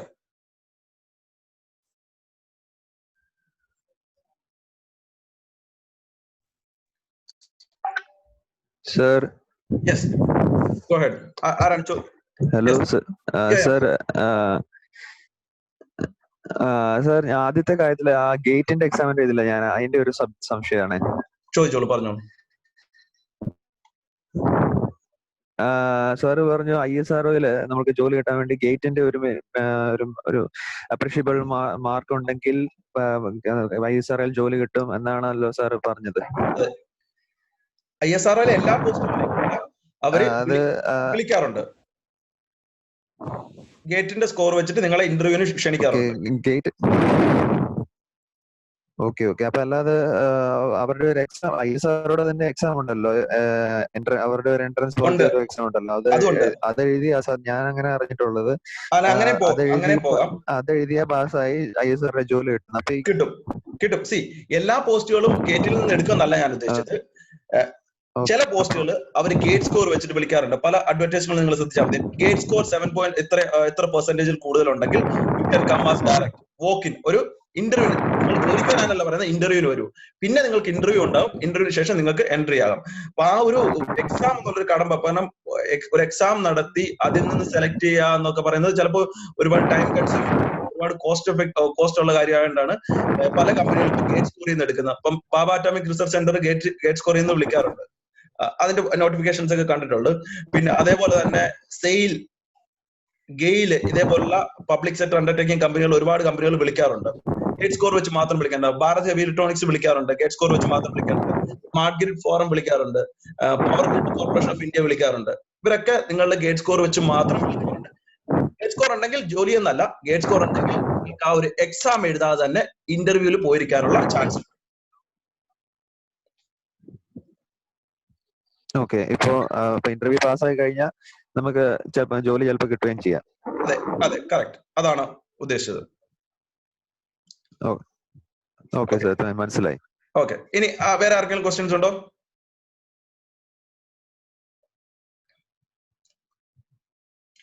വേറെ ആർക്കെങ്കിലും ക്വസ്റ്റ്യൻസ് ഉണ്ടെങ്കിൽ അൺമ്യൂട്ട് ചെയ്തിട്ട് ചോദിക്കാം.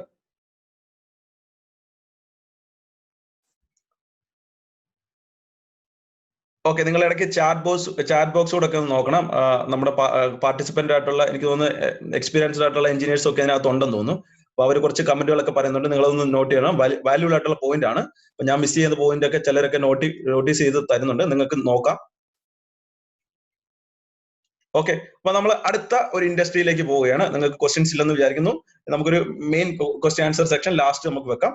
ഇപ്പൊ നമുക്ക് അടുത്തൊരു ഇൻഡസ്ട്രിയിലേക്ക് പോകാം. Okay, computer networking. ഇതെനിക്ക് തോന്നുന്നു വളരെ കോമൺ ആയിട്ടുള്ള ഒരു ഫീൽഡാണ്. കൂടുതലും CS കമ്പ്യൂട്ടർ സയൻസ് ബ്രാഞ്ചുകാരൊക്കെയാണ് ഇതിൽ പോകുന്നതെങ്കിൽ കൂടെ നമുക്കും ഇതിനകത്ത് വലിയ റോളുണ്ട്, വൈറ്റൽ റോൾസ് ഉണ്ട്. നിങ്ങൾ കോളേജിൽ കമ്പ്യൂട്ടർ നെറ്റ്വർക്കിംഗ് എന്ന് പറഞ്ഞിട്ടുള്ള ടോപ്പിക് നിങ്ങൾ പഠിച്ചിട്ടുണ്ട്. നെറ്റ്വർക്കിംഗ് എന്ന് പറഞ്ഞിട്ടുള്ള 7th സെമസ്റ്ററിലാണെന്ന് തോന്നുന്നു. ഞങ്ങൾ പഠിക്കുന്ന സമയത്ത് 7th സെമസ്റ്ററിലായിരുന്നു. ഇപ്പോൾ അത് ഏത് സെമസ്റ്റർ ആണെന്ന് അറിയില്ല. കമ്പ്യൂട്ടർ നെറ്റ്വർക്കിംഗ്, COA എന്ന്. അപ്പൊ അതിനകത്ത് നിങ്ങൾ OSA layer, network, router, switch, hub, firewall, ഇങ്ങനെയുള്ള കുറെ കാര്യങ്ങളൊക്കെ പഠിക്കുന്നത്. ഇതൊക്കെ പഠിച്ച് നെറ്റ്വർക്കിംഗ് താല്പര്യമുള്ള ആൾക്കാർക്ക് നെറ്റ്വർക്കിംഗ് മേഖലയിൽ താല്പര്യം. കാരണം നമ്മളിപ്പോ ഈ വർക്ക് ചെയ്യുന്നത് തന്നെ ഒരു നെറ്റ്വർക്കാണ്, വലിയ നെറ്റ്വർക്കാണ്. ഞാൻ ദുബായിൽ ഇരുന്നിട്ട് ഇത് കണക്ട് ചെയ്യുന്നു, എന്റെ ഇന്റർനെറ്റ് യൂസ് ചെയ്തിട്ട്, എന്റെ സിസ്റ്റം യൂസ് ചെയ്തിട്ട് ഒരു ഇന്റർനെറ്റ് പ്രോട്ടോകോൾ IP അഡ്രസ് ഉപയോഗിച്ച് ഞാൻ ഇന്റർനെറ്റിലേക്ക് കണക്ട് ആകും. നിങ്ങൾ പലരും, ഇപ്പൊ നമുക്ക് 30 പാർട്ടിസിപ്പന്റ് ഉണ്ട്. ഈ 30 പാർട്ടിസിപ്പന്റ് പലരും ലോകത്തിന്റെ പല ഭാഗത്തിരുന്ന് ഒരു IP അഡ്രസ് ഉപയോഗിച്ച് നമ്മുടെ ഇന്റർനെറ്റിലേക്ക് കണക്റ്റഡ് ആയിരിക്കുന്നു. ഇതൊരു വലിയ നെറ്റ്വർക്കാണ്. ഇതിനെപ്പറ്റി പഠിക്കാൻ, നമ്മളുടെ നെറ്റ്വർക്കിംഗ് തിയറി, നെറ്റ്വർക്കിങ്ങിനെ പറ്റി പഠിക്കാൻ റൗട്ടറുകൾ, സ്വിച്ചുകൾ, വൈഫൈ യൂണിറ്റുകൾ, സ്മാർട്ട് ഫോൺസ്, ഇത് എങ്ങനെയാണ് കണക്ട് ചെയ്യുന്നുള്ള കാര്യങ്ങളൊക്കെ പഠിക്കാനായിട്ട് വലിയൊരു സംവിധാനം തന്നെ നെറ്റ്വർക്കിംഗിലുണ്ട്. ഇതിൽ താല്പര്യമുള്ള ആൾക്കാർക്ക് നെറ്റ്വർക്കിംഗ് പഠിക്കാവുന്നതാണ്. ഓക്കെ, ഒരുപാട് മേഖലകളുണ്ട്. ഇപ്പൊ സൈബർ സെക്യൂരിറ്റി ഒക്കെ ഒരുപാട് വളർന്നിട്ട്, ഇപ്പം ഒരുപാട് ഹാക്കേഴ്സ് ഉണ്ട്. അപ്പൊ അവരെ എങ്ങനെ നമുക്ക് പ്രിവെന്റ് ചെയ്യാം, നമ്മുടെ നെറ്റ്വർക്കിലേക്ക് ഒരാൾ കയറാൻ നമുക്ക് എങ്ങനെ നോക്കാം, എങ്ങനെയാണ് സെക്യൂരിറ്റി ഇംപ്ലിമെന്റ് ചെയ്യുക, എങ്ങനെ ഫയർവാൾ ഇംപ്ലിമെന്റ് ചെയ്യുക, ഇങ്ങനെയുള്ള കാര്യങ്ങൾ. അതേപോലെ തന്നെ ഏതൊരു ഓഫീസിൽ പോയാലും ഒരു നെറ്റ്വർക്കിംഗ് സിസ്റ്റം ഇല്ലാത്ത കുറച്ച് കമ്പ്യൂട്ടറുകൾ, ഇപ്പൊ ഏതൊരു ഓഫീസ്, ഇപ്പൊ നിങ്ങളുടെ കോളേജിൽ തന്നെ പല ബ്രാഞ്ചുകളുണ്ട്. ഇലക്ട്രോണിക്സ്, മെക്കാനിക്കൽ, അങ്ങനെ. ഈ കോളേജിന് ചിലപ്പോൾ ഒരു ഇന്റർനെറ്റ് ഫെസിലിറ്റി ഉണ്ടാകും. ഈ ഇന്റർനെറ്റ് ഫെസിലിറ്റി സ്പ്ലിറ്റ് ചെയ്ത് പല യൂണിറ്റുകളിലേക്കും, ചിലപ്പോൾ BSNL ഒറ്റ കണക്ഷൻ അല്ലെങ്കിൽ 2 കണക്ഷൻ ആയിരിക്കും, ഹൈ സ്പീഡ് ഉള്ള ഒരു കണക്ഷൻ ആയിരിക്കും നിങ്ങളുടെ മെയിൻ യൂണിറ്റ്, കോളേജ് യൂണിറ്റിലേക്ക് എടുക്കുക. അവിടുന്ന് സ്പ്ലിറ്റ് ചെയ്ത് നമുക്ക് എല്ലാ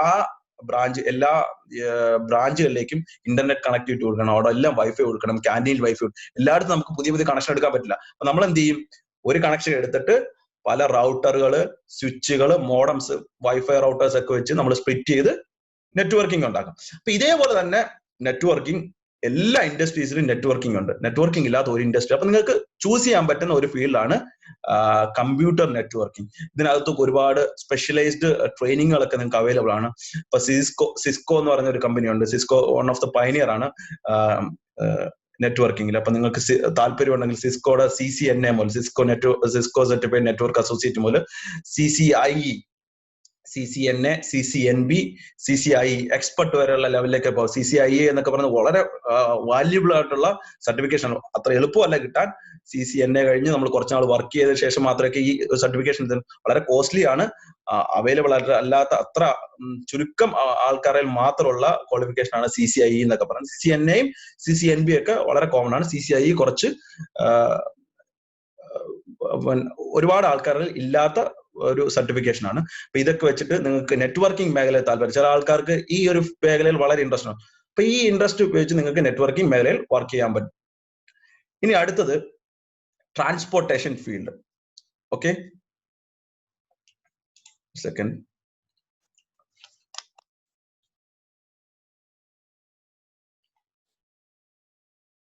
ട്രാൻസ്പോർട്ടേഷൻ, ഞാനിപ്പോ പറയുന്ന ട്രാൻസ്പോർട്ടേഷൻ ഫീൽഡ് എന്ന് പറയുന്നത് നമ്മുടെ നാട്ടിലെ നോർമൽ ട്രാൻസ്പോർട്ടേഷൻ ഫീൽഡിനെ പറ്റിയിട്ടല്ല, കുറച്ചുകൂടെ അഡ്വാൻസ്ഡ് ആയിട്ടുള്ള ട്രാൻസ്പോർട്ട്. ഇപ്പൊ നമ്മുടെ നാട്ടിൽ തന്നെ ടോൾ സിസ്റ്റംസ് ഒക്കെ ഉണ്ട്. ഇപ്പം പാലിയേക്കര ടോൾ പ്ലാസ, അവിടെയൊക്കെ ഇപ്പൊ ഫാസ്റ്റ് ടാഗ് അതൊക്കെ RFID യൂസ് ചെയ്തിട്ടുള്ള ടാഗുകളൊക്കെ ഇംപ്ലിമെന്റ് ചെയ്തിട്ടുണ്ട്. അപ്പൊ ഒരു കാർ കടന്നു പോകുന്ന സമയത്ത് ഈ കാറിന്റെ അകത്ത് ഒട്ടിച്ചേക്കുന്ന ടാഗിനെ ഡിറ്റക്ട് ചെയ്തിട്ട് ടോൾ എടുക്കുന്ന രീതി. അപ്പൊ എന്തൊക്കെ യൂണിറ്റ് ആണ് അവിടെ? നമ്മുടെ കാറിനകത്ത് ഒരു RFID യൂണിറ്റ് ഉണ്ട്. ഈ RFID യൂണിറ്റിനെ ഡിക്റ്റേറ്റ് ചെയ്യാൻ ഇതിന്റെ ഒരു യൂണിറ്റ് വേണം. ഈ യൂണിറ്റിനെ നമുക്ക് ഇതിന്റെ സിസ്റ്റം സെർവറുമായിട്ട് കണക്ട് ചെയ്യണം. അപ്പൊ ഒരു കണക്ടിവിറ്റി, ഒരു കമ്മ്യൂണിക്കേഷൻ നെറ്റ്വർക്ക് അവിടെ ഇംപ്ലിമെന്റ് ചെയ്തിട്ടുണ്ട്. ഓക്കെ, അപ്പൊ ഇത് ഒരു ട്രാൻസ്പോർട്ടേഷൻ ഫീൽഡിലുള്ള വലിയൊരു സാധ്യതയാണ് ഈ ടോളുകൾ അല്ലെങ്കിൽ ടോൾ പ്ലാസകൾ. അതേപോലെ തന്നെ നമ്മൾ മെട്രോയിൽ യൂസ് ചെയ്യുന്ന സമയത്ത് ഇപ്പോൾ ടിക്കറ്റ് വേണ്ട, നമുക്ക് ടിക്കറ്റ് യൂസ് ചെയ്യാൻ നമുക്ക് ആ കാർഡ് ഉപയോഗിച്ച് സ്വൈപ്പ് ചെയ്യുന്നു. നിങ്ങൾ കാർഡിൽ ചാർജ് ചെയ്യുന്നു, ഫസ്റ്റ് എൻറ്റർ ആകുന്നു, നിങ്ങൾ യാത്ര കഴിഞ്ഞ് ഇറങ്ങുന്ന സമയത്ത് അതിൽ നിന്ന് കട്ടാകുന്നു. ഇത് സ്മാർട്ട് കാർഡ് സിസ്റ്റംസ്, ഇതൊക്കെ കമ്മ്യൂണിക്കേഷൻ ഫെസിലിറ്റിയുടെ സഹായത്തോടെ നടക്കുന്ന ട്രാൻസ്പോർട്ടേഷൻ മീഡിയസ് ആണ്. അതുപോലെ തന്നെ നിങ്ങൾ ബസ്സുകളിൽ, വിദേശ രാജ്യങ്ങളിലൊക്കെ ബസ്സുകളിലൊക്കെ കയറുന്ന സമയത്ത് ഈ കാർഡ് യൂസ് ചെയ്യാം. ഈ കാർഡ് യൂസ് ചെയ്ത് നിങ്ങൾ സ്വൈപ്പ് ചെയ്ത് അകത്ത് കയറുന്നു. ഇപ്പൊ 10 പേര് കയറുന്നു, അതിൽ 9 പേരെ സ്വൈപ്പ് ചെയ്തിട്ടുള്ളൂ. അവിടെ ഡിക്റ്റേറ്റേഴ്സ് ഉണ്ടാവും, ക്യാമറാസ് ഉണ്ടാവും, അത് നമ്മുടെ മെഷീൻസ് കൗണ്ട് ചെയ്യും.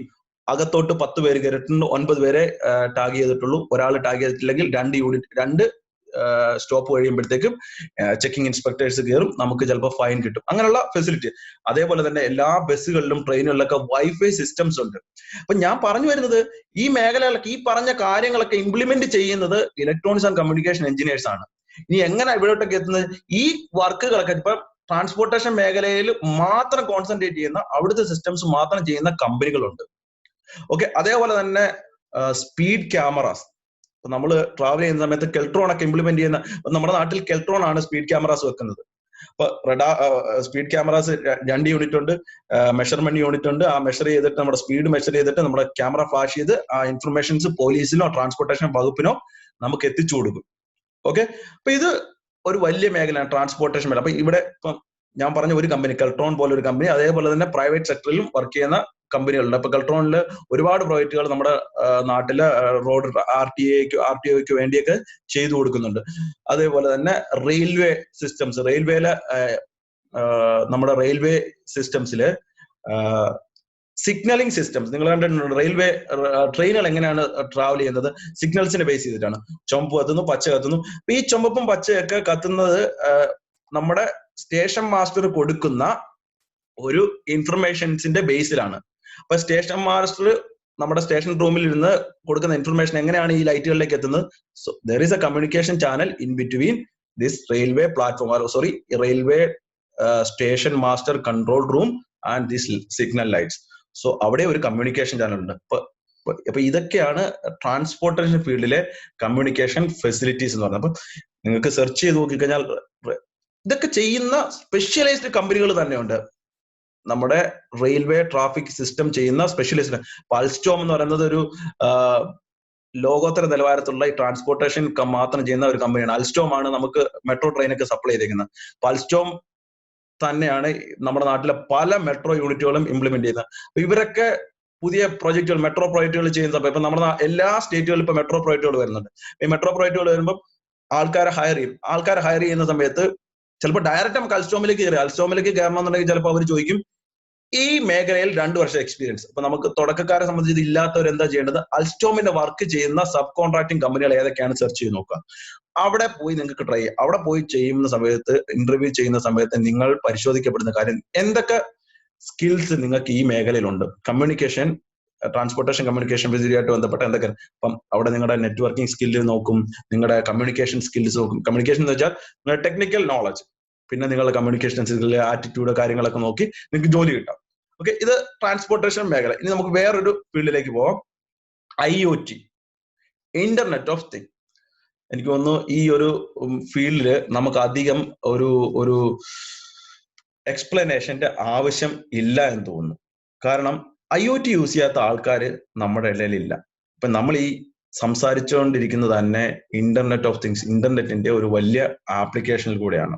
സൂം എന്ന് പറഞ്ഞ ഒരു ആപ്ലിക്കേഷൻ ഇന്റർനെറ്റ് യൂസ് ചെയ്ത് വർക്ക് ചെയ്യുന്ന. അപ്പൊ നിങ്ങൾ പല ആൾക്കാരും നിങ്ങളുടെ സ്മാർട്ട് ഫോണിൽ നിന്നും നിങ്ങളുടെ കമ്പ്യൂട്ടറിൽ നിന്നും ഇതിലേക്ക് കയറി യൂസ് ചെയ്ത്, അല്ലെങ്കിൽ ഞാനുമായിട്ട് ഇന്ററാക്ട് ചെയ്യുന്ന, ഞാൻ സംസാരിക്കുന്നത് നിങ്ങൾ കേൾക്കുന്നു, നിങ്ങൾ സംസാരിക്കുന്നത് എനിക്ക് കേൾക്കാൻ പറ്റുന്നത് IoT. അപ്പൊ എന്ത് കാര്യം IoT എന്ന് പറഞ്ഞാൽ ഇന്റർനെറ്റ് ഓഫ് തിങ്സ്, ഇന്റർനെറ്റിന്റെ സഹായത്തോട് വർക്ക് ചെയ്യുന്ന എന്ത് കാര്യമുണ്ടോ അതിനെല്ലാം നമുക്ക് IoT എന്ന് പറയാം. നിങ്ങളെല്ലാം സിഗ്വി അല്ലെങ്കിൽ സൊമാറ്റോ, ഊബർ ഈറ്റ്സിലൊക്കെ നിങ്ങൾ ഫുഡ് ഓർഡർ ചെയ്യാറുണ്ട്, കാർ ബുക്ക് ചെയ്യാറുണ്ട്, അതുപോലെ ഫ്ലിപ്കാർട്ടില്, അങ്ങനെ എല്ലാ കാര്യത്തിലും IoT-യുടെ ഒരു യുഗം തന്നെയാണ്. അപ്പൊ എന്ത് കാര്യം നിങ്ങൾ സ്മാർട്ട് ഫോൺ യൂസ് ചെയ്ത് ഇന്റർനെറ്റിന് സഹായത്തോടെ എന്ത് കാര്യം ചെയ്യുന്നു അതിനെയൊക്കെ IoT എന്ന് പറയും. IoT നമുക്ക് ഏത് തലങ്ങൾ വേണം, ഏത് മേഖലയിൽ വേണമെങ്കിലും നമുക്ക് ഇംപ്ലിമെന്റ് ചെയ്യാം. നിങ്ങളുടെ സ്റ്റഡിയിൽ നിങ്ങൾക്ക് ഇംപ്ലിമെന്റ് ചെയ്യാം.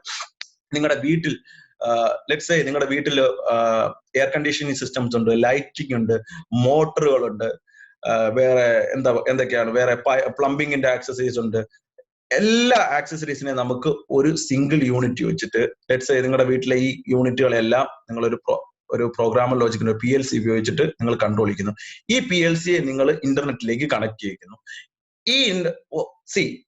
ഇതിന്റെ ബ്യൂട്ടി എന്ന് പറയുന്നത്, IoT-യുടെ ബ്യൂട്ടി എവിടെയാന്ന് പറഞ്ഞാൽ, ഇന്റർനെറ്റിലേക്ക് നിങ്ങൾ ഒരു കണക്ടിവിറ്റി എന്തെങ്കിലും ചെയ്തു കഴിഞ്ഞാൽ, ഇന്റർനെറ്റിലേക്ക് നിങ്ങൾ എന്ത് കണക്ട് ചെയ്താലും ലോകത്തിന്റെ ഇന്റർനെറ്റ് എന്ന് പറയുന്നത് ഒരു വലിയ നെറ്റ്വർക്കാണ്. പല നെറ്റ്വർക്കുകളുടെ ഒരു കൂട്ടായ്മയായിട്ടുള്ള വലിയ നെറ്റ്വർക്കാണ്. അപ്പൊ ഒരു മേഖലയിൽ നിന്ന് ഒരാള് ഇന്റർനെറ്റിലേക്ക് എന്തെങ്കിലും ഒരു കണക്ടിവിറ്റി ചെയ്ത് കഴിഞ്ഞാൽ ലോകത്തിന്റെ ഏത് ഭാഗത്ത് നിന്നാണ്, ലോകത്തിന്റെ ഏത് മേഖലയിൽ നിന്ന് നമുക്ക് ഇതിനെ ആക്സസ് ചെയ്യാൻ പറ്റും. ഇതിന് കൺട്രോൾ ചെയ്യുന്ന ഒന്ന് ഒഴിവാക്കാമോ? ഇതിന്റെ കൺട്രോൾ ആരാണ്? ഇതിപ്പം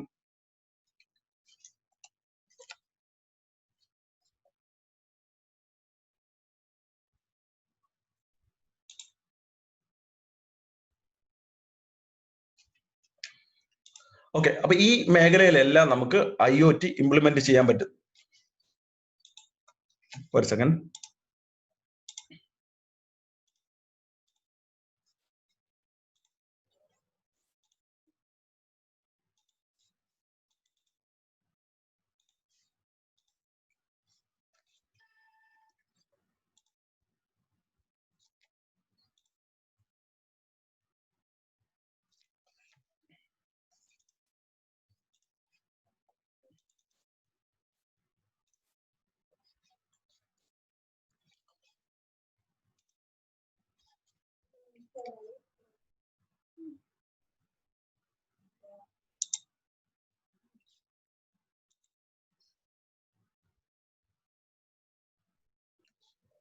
ഓക്കെ. ഇനി IoT യൂസ് ചെയ്ത് വർക്ക് ചെയ്യുന്ന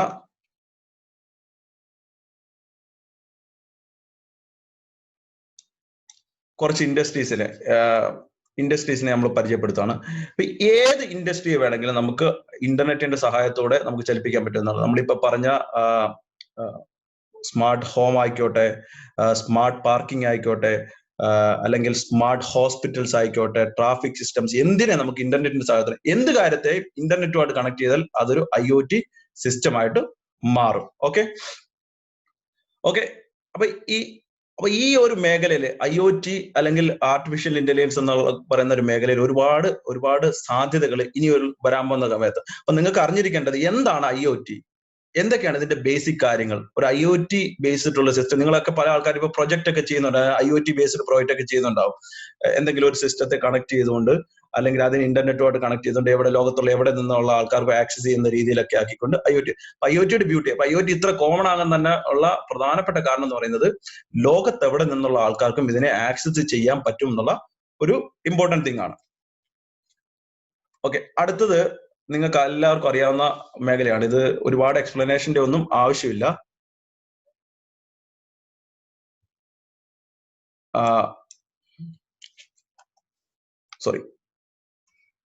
സോഫ്റ്റ്വെയറും IT മേഖല. ഇപ്പൊ നമ്മുടെ നാട്ടിൽ ഒരുപാട് IT കമ്പനികളൊക്കെ വർക്ക് ചെയ്യുന്നുണ്ട്. ഈ IT കമ്പനികളിലൊക്കെ ഉള്ള ജോബ് എങ്ങനെയാണ് സാധ്യതകൾ? നിങ്ങൾക്ക് കോഡിംഗ് ലാംഗ്വേജുകൾ, C പ്രോഗ്രാമിംഗ് അല്ലെങ്കിൽ ജാവ അതുപോലുള്ള പ്രോഗ്രാമിംഗ് ലാംഗ്വേജ് ഒക്കെ പഠിച്ച് നിങ്ങൾക്ക് IT. പക്ഷെ ഇതെന്റെ ഒരു പേഴ്സണൽ ഒപ്പീനിയൻ ആണ്, നിങ്ങൾ അങ്ങനെ എടുക്കണമെന്നില്ല.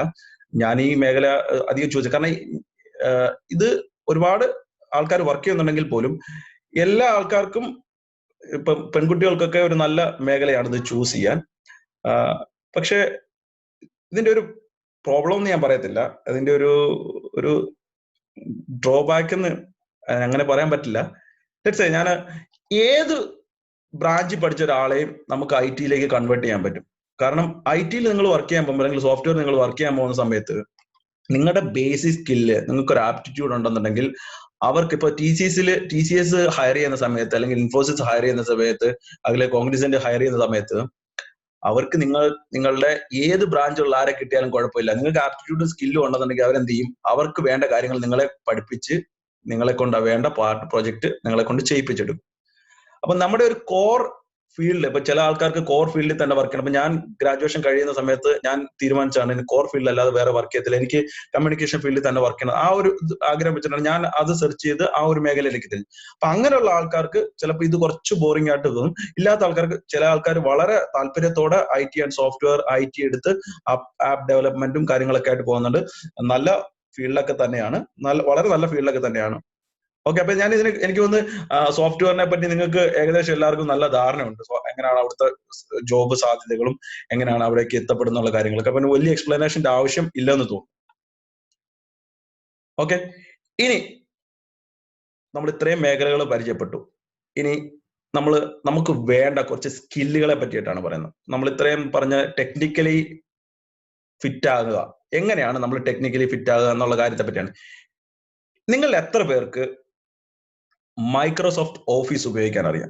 അപ്പൊ നമ്മളുടെ ഒരു ജോബ്, ഇപ്പൊ നമുക്കൊരു ജോബ് കിട്ടി, എവിടോട്ടെങ്കിലും ജോബ് കിട്ടി ഒരു കമ്പനിയിൽ ജോയിൻ ചെയ്യാൻ പോകുന്ന സമയത്ത് ടെക്നിക്കലി മാത്രമല്ല നമ്മൾ ഫിറ്റ് ആയിരിക്കേണ്ടത്, നമുക്ക് കമ്പ്യൂട്ടർ പ്രൊഫഷ്യൻസി ആവശ്യമുണ്ട്. അപ്പൊ കമ്പ്യൂട്ടർ പ്രൊഫഷ്യൻസി ആവശ്യമുണ്ടെന്ന് പറയുമ്പോൾ എത്ര പേർക്ക് മൈക്രോസോഫ്റ്റ് ഓഫീസ് ഉപയോഗിക്കാൻ അറിയാം? നിങ്ങൾ ഓഫീസിന്റെ പാർട്ടായ എക്സൽ ഉപയോഗിക്കാൻ അറിയാം, പവർ പോയിന്റ് ഉപയോഗിക്കാൻ അറിയാം. 1 സെക്കൻഡ്, ചാറ്റ് ചെയ്യുന്നവര് ഒന്ന് അൺമ്യൂട്ട് ചെയ്തിട്ട് ഒന്ന് പറഞ്ഞാണെങ്കിൽ നമുക്ക് പെട്ടെന്ന് ഇതിലേക്ക് പോകായിരുന്നു.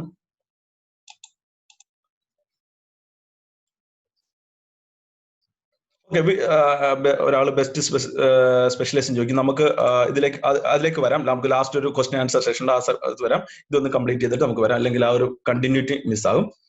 Okay, skills. അപ്പൊ ഞാൻ പറഞ്ഞു വരുന്നത്, നിങ്ങൾക്ക് ടെക്നിക്കലി ഫിറ്റ് ആകാൻ നിങ്ങൾക്ക് കോളേജിൽ നിന്ന് കിട്ടുന്ന ഇൻഫർമേഷനും നിങ്ങൾ പഠിക്കുന്ന കാര്യങ്ങളും നിങ്ങൾ ടെക്നിക്കലി. ഇനി ഞാൻ പറയുന്ന കുറച്ച് കാര്യങ്ങൾ ഇമ്പോർട്ടന്റ് ആയിട്ട് മസ്റ്റ് ആയിട്ട് എഞ്ചിനീയേഴ്സ് വേണ്ട സ്കില്ലാണ്. ഒന്ന്, കമ്പ്യൂട്ടർ പ്രൊഫഷ്യൻസി. കമ്പ്യൂട്ടർ പ്രൊഫഷ്യൻസി എന്ന് പറയുമ്പോൾ, ഇപ്പൊ എന്റെ മുന്നിൽ, ഞാനൊരു എഞ്ചിനീയർ ഒരു കമ്പനി നടത്തിക്കൊണ്ടിരിക്കുകയാണ്. എന്റെ മുന്നിലേക്ക് 10 എഞ്ചിനീയേഴ്സ് CV ആയിട്ട് വരികയാണ്. എല്ലാവരുടെയും CV BTech electronics and communication 68%, 70%. പക്ഷെ ഞാൻ എല്ലാവരുടെയും CV നോക്കുന്ന സമയത്ത് ഒരാൾക്ക് അയാൾ എഴുതിയേക്കുന്നു, I have good knowledge in Microsoft office, excel നന്നായിട്ട് ഉപയോഗിക്കാൻ അറിയാം, അയാൾക്ക് ഓട്ടോകാഡിനെ പറ്റി നല്ല ഐഡിയ ഉണ്ട്, പ്രൈമവേറെ അറിയാം. ഇങ്ങനെയുള്ള സ്കില്ലുകൾ ഇനിയുള്ള കാലത്ത് വളരെ ഇമ്പോർട്ടന്റ് ആണ്. കാരണം 10 പേരെ എന്റെ മുന്നിൽ CV എത്തുമ്പോൾ എല്ലാവർക്കും ഒരേ സ്കിൽ സെറ്റ് ആണ്. എല്ലാവർക്കും ഗ്രാജുവേഷൻ ഉണ്ട്, എല്ലാവർക്കും ബിടെക് ഇലക്ട്രോണിക്സ് ആൻഡ് കമ്മ്യൂണിക്കേഷൻ ഉണ്ട്. ഓക്കെ, അപ്പൊ എല്ലാവരുടെയും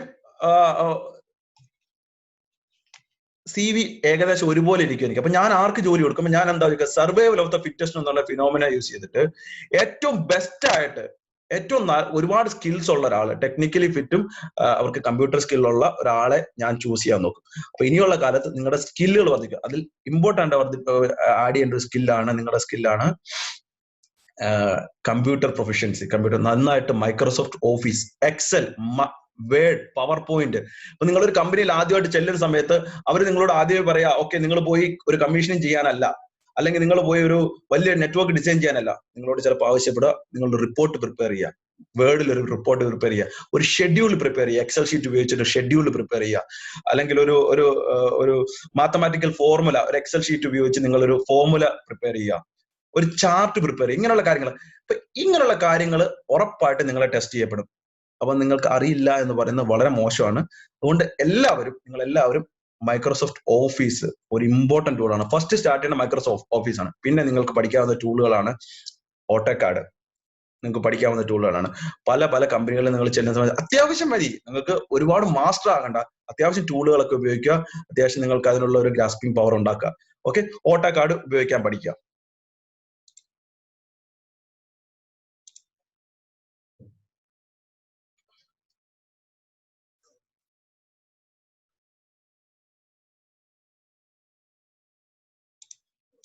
ഓക്കെ, പ്രൈമവേറ യൂസ് ചെയ്യാവുന്ന ഒരു ടൂളാണ്. നമ്മുടെ ഒരു എക്സ്പീരിയൻസ്ഡ് ആയിട്ടുള്ള എഞ്ചിനീയർ ആണ് പറഞ്ഞത്. പ്രൈമവേറ നമുക്ക് യൂസ് ചെയ്യാൻ പറ്റുന്ന ഒരു ടൂളാണ്. അതേ ഇങ്ങനെയുള്ള ടൂളുകളൊക്കെ നിങ്ങളുടെ പ്രൊഫൈലിന് മൈലേജ് കിട്ടും. ഇതൊന്നും പഠിക്കാൻ നിങ്ങൾ പുറത്തു പോകണമെന്നില്ല. ഇതെല്ലാം ഇപ്പൊ ഗൂഗിളിലും യൂട്യൂബിലും ഒക്കെ അവൈലബിൾ. അത്യാവശ്യം നിങ്ങൾക്ക് ബേസിക് കാര്യങ്ങൾ, നിങ്ങൾ ഒരു ഓട്ടോകാഡ് ഒക്കെ നിങ്ങളുടെ PC-യിലേക്ക് ഇൻസ്റ്റാൾ ചെയ്ത് അത്യാവശ്യം ടൂളൊക്കെ നിങ്ങൾക്ക് പഠിക്കാവുന്നതാണ്.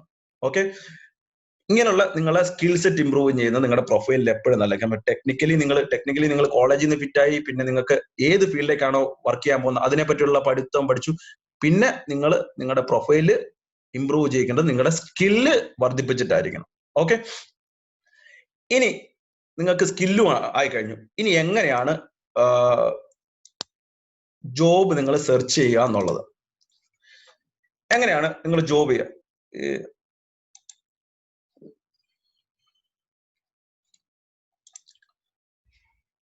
ഒരു സെക്കൻഡ്, ഈ ഒരു ചാറ്റ് വിൻഡോ ആരാണ് ഓപ്പൺ ആക്കി? ഒന്ന് ക്ലോസ് ചെയ്യാൻ പറ്റും? എനിക്കത് ആക്സസ് ചെയ്യാൻ പറ്റുന്നില്ല. ആ ചാറ്റ് വിൻഡോ ഒന്ന്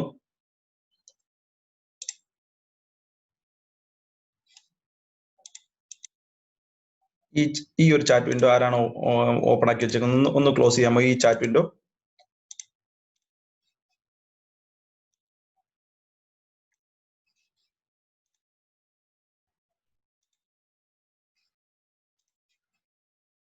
ഓക്കെ, ഇനി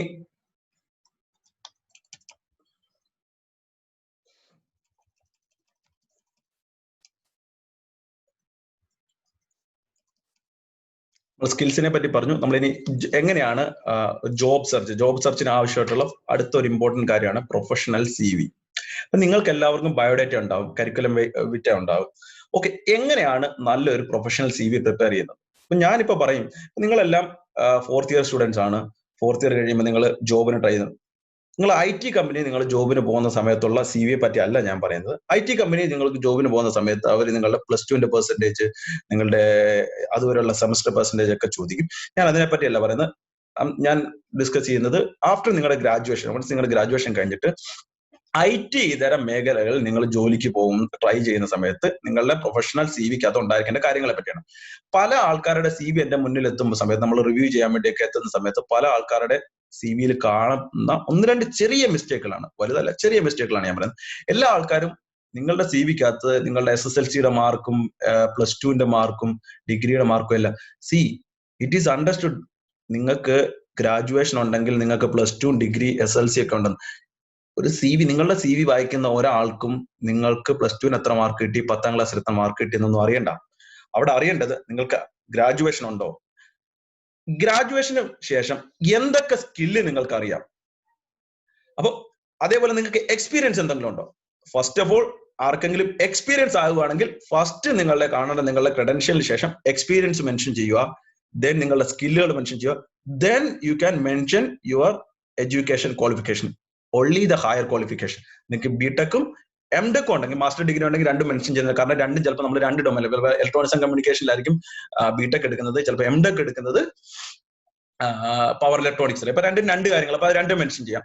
പക്ഷെ SSLCയും +2 മെൻഷൻ ചെയ്യേണ്ട കാര്യമില്ല. നിങ്ങളുടെ ഹയർ ക്വാളിഫിക്കേഷൻ മാത്രം മെൻഷൻ ചെയ്യാം. ഇനി സ്കിൽ സെറ്റ് നിങ്ങളുടെ എപ്പോഴും ശ്രദ്ധിക്കുക.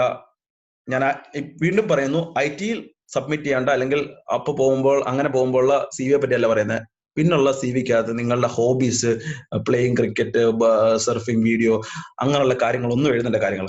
മാക്സിമം നിങ്ങൾ ഇൻക്ലൂഡ് ചെയ്യേണ്ടത് നിങ്ങളുടെ സ്കില്ലുകളെ പറ്റിയിട്ടാണ്. എന്തൊക്കെ സ്കില്ലുകൾ നിങ്ങൾക്കുണ്ട്, കമ്പ്യൂട്ടർ സ്കില്ലുകൾ എന്തൊക്കെയുണ്ട്, ടെക്നിക്കൽ സ്കില്ലുകൾ എന്തൊക്കെയുണ്ട്, നിങ്ങളുടെ ലാസ്റ്റ് ക്വാളിഫിക്കേഷൻ എന്താണ്, എന്തെങ്കിലും എക്സാമ്പിൾസ് നിങ്ങൾക്ക്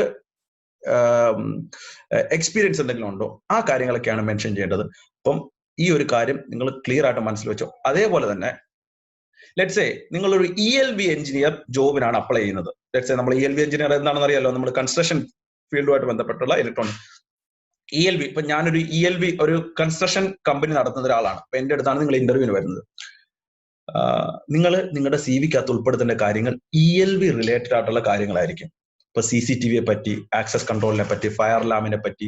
അപ്പൊ നമ്മുടെ CV കുറച്ച് ട്രിക്കി ആയിട്ട് നമ്മൾ ബിഹേവ് ചെയ്യണം. നമ്മുടെ CV പ്രിപ്പയർ ചെയ്യുന്ന സമയത്ത് എപ്പോഴും നമുക്കൊരു മാസ്റ്റർ CV ഉണ്ടായിരിക്കണം. അതേപോലെ തന്നെ ഓരോ ജോബിന് അപ്ലൈ ചെയ്യുന്ന സമയത്ത് നമ്മുടെ CV കുറച്ചൊന്ന് മോഡിഫൈ ചെയ്യണം. കുറച്ച് കാര്യങ്ങൾ നമ്മൾ നെറ്റിൽ നിന്ന് പഠിച്ച് ആ കാര്യങ്ങളൊക്കെ ഇംപ്ലിമെന്റ് ചെയ്തിട്ടുണ്ട്. കാരണം പല CVസും സെർച്ച് ചെയ്യുന്നത് ആൾക്കാരല്ല. ഇപ്പൊ നിങ്ങൾ CV അയക്കുന്നു, 10ഉം 15ഉം അല്ലെങ്കിൽ 50ഉം 500ഉം CVകൾ ഒരു പോസ്റ്റിലേക്ക് വേണ്ടി വരും. അപ്പൊ HR എന്താണ് ചെയ്യുന്നത്, HR ഉടനെ തന്നെ ഒരു ഫിൽറ്റർ ഇടുകയാണ് ഇമെയിലിനകത്ത്. ലെറ്റ്സ് സേ ELV എഞ്ചിനീയറുടെ പോസ്റ്റാണ് ഞാൻ നോക്കുന്നത്. ഇതിനകത്ത് CCTV എന്നുള്ള വാക്ക് ആരെങ്കിലും യൂസ് ചെയ്തിട്ടുണ്ടോ, ഉണ്ടെങ്കിൽ ആ CVകൾ പൊങ്ങി വരട്ടെ. അപ്പൊ കുറെ പേരുടെ സിവിക്കകത്ത് ഞാൻ ഈ പറഞ്ഞ പോലെ തന്നെ നിങ്ങളുടെ ഗ്രാജുവേഷൻ ഡിഗ്രി മാത്രമേ ഉള്ളൂ, ബിടെക്കിനെ പറ്റി മാത്രമേ ഉള്ളൂ, നിങ്ങളുടെ ഹോബി മാത്രമേ ഉള്ളൂ. അപ്പൊ എന്താ ചെയ്യുക, ഫസ്റ്റ് സോർട്ടിക്ക് തന്നെ നിങ്ങൾ ഔട്ടായി പോകും. ഇനി കുറച്ചു പേരുടെ പൊങ്ങി വരും, CCTV ആണ്. അങ്ങനെ സെർച്ചിൽ പിടിക്കാൻ വേണ്ടി അല്ലെങ്കിൽ സെർച്ചിൽ നിങ്ങളുടെ ഫിൽറ്ററിങ്ങിൽ നിങ്ങൾക്ക് വരാൻ വേണ്ടി ആ ഒരു കീവേഡ് ആയിട്ട് നിങ്ങളുടെ സിവിക്കകത്ത് എന്താണോ എംപ്ലോയർക്ക് വേണ്ട കാര്യങ്ങൾ ആഡ് ചെയ്യണം. PLB എഞ്ചിനീയറുടെ പോസ്റ്റിനാണ് അപ്ലൈ ചെയ്യുന്നതെങ്കിൽ ഞാൻ ഈ പറഞ്ഞിട്ടുള്ള CCTV പറ്റിയും സ്ട്രക്ചർഡ് കേബിളിംഗിനെ പറ്റിയും ആക്സസ് കൺട്രോളിനെ പറ്റി ഫയർ അലാമിനെ പറ്റി മസ്റ്റ് ആയിട്ട് വെച്ചിരിക്കണം. ഈ കാര്യങ്ങളെ പറ്റിയുള്ള ഐഡിയ ഒരുപാട് കാര്യങ്ങൾ ചെയ്തിട്ടുണ്ടെന്നല്ല, എനിക്ക് ഇതിനെ പറ്റിയുള്ള ഐഡിയ ഉണ്ട് എന്നുള്ള കാര്യം ക്ലിയർ ആയിട്ട് മെൻഷൻ. ഞാനൊരു എക്സാമ്പിൾ പറയാം. അതേപോലെ തന്നെ ഏത് പോസ്റ്റിലേക്കാണ് അപ്ലൈ ചെയ്യുന്നത് അതനുസരിച്ച് നിങ്ങൾ നിങ്ങളുടെ CV മോഡിഫൈ ചെയ്തുകൊണ്ടിരിക്കണം. മനസ്സിലായോ? അപ്പൊ ഈ ഒരു മോഡിഫിക്കേഷൻ നിങ്ങളുടെ ജോബ് സാധ്യതകൾ, നിങ്ങളുടെ ജോബ് സെർച്ചിങ് സാധ്യതകൾ. കാരണം എന്റെ മുന്നിൽ വരുന്ന 10 CV ഞാൻ എടുത്തു നോക്കുമ്പോൾ അതിനകത്ത് 8 എണ്ണത്തിനകത്തും SSLC +2 ബിടെക് മാർക്ക് മൊത്തം വെച്ചിട്ടുള്ള CV ആണ്. ബാക്കി 2 CVക്കകത്ത് റെലവന്റ് ആയിട്ടുള്ള കാര്യങ്ങൾ വരുന്നു. ഷുവർലി ഞാൻ എന്ത് ചെയ്യും, ആ റെലവന്റ് ആയിട്ടുള്ള കാര്യങ്ങൾ എഴുതിയേക്കുന്ന ആളെ മാത്രം ഇന്റർവ്യൂവിന് വേണ്ടി വിളിക്കും. അത് ഇപ്പൊ നല്ലൊരു പ്രൊഫഷണൽ CV ഉണ്ടായിരിക്കേണ്ടത് അത്യാവശ്യമാണ് നിങ്ങൾക്ക് ജോബ് സെർച്ച് ചെയ്യുന്ന സമയത്ത്. ഓക്കെ, ഇനി അടുത്തത് ജോബ് സെർച്ച്. ഇതാണ് എല്ലാ ആൾക്കാരും, ഒരുപാട് കുട്ടികൾ നമ്മളോട് ചോദിക്കും എങ്ങനെയാണ് നിങ്ങൾ ജോബ് സെർച്ച് ചെയ്ത് തുടങ്ങാം. 1-2 ടിപ്പുകൾ ഞാൻ പറയാം.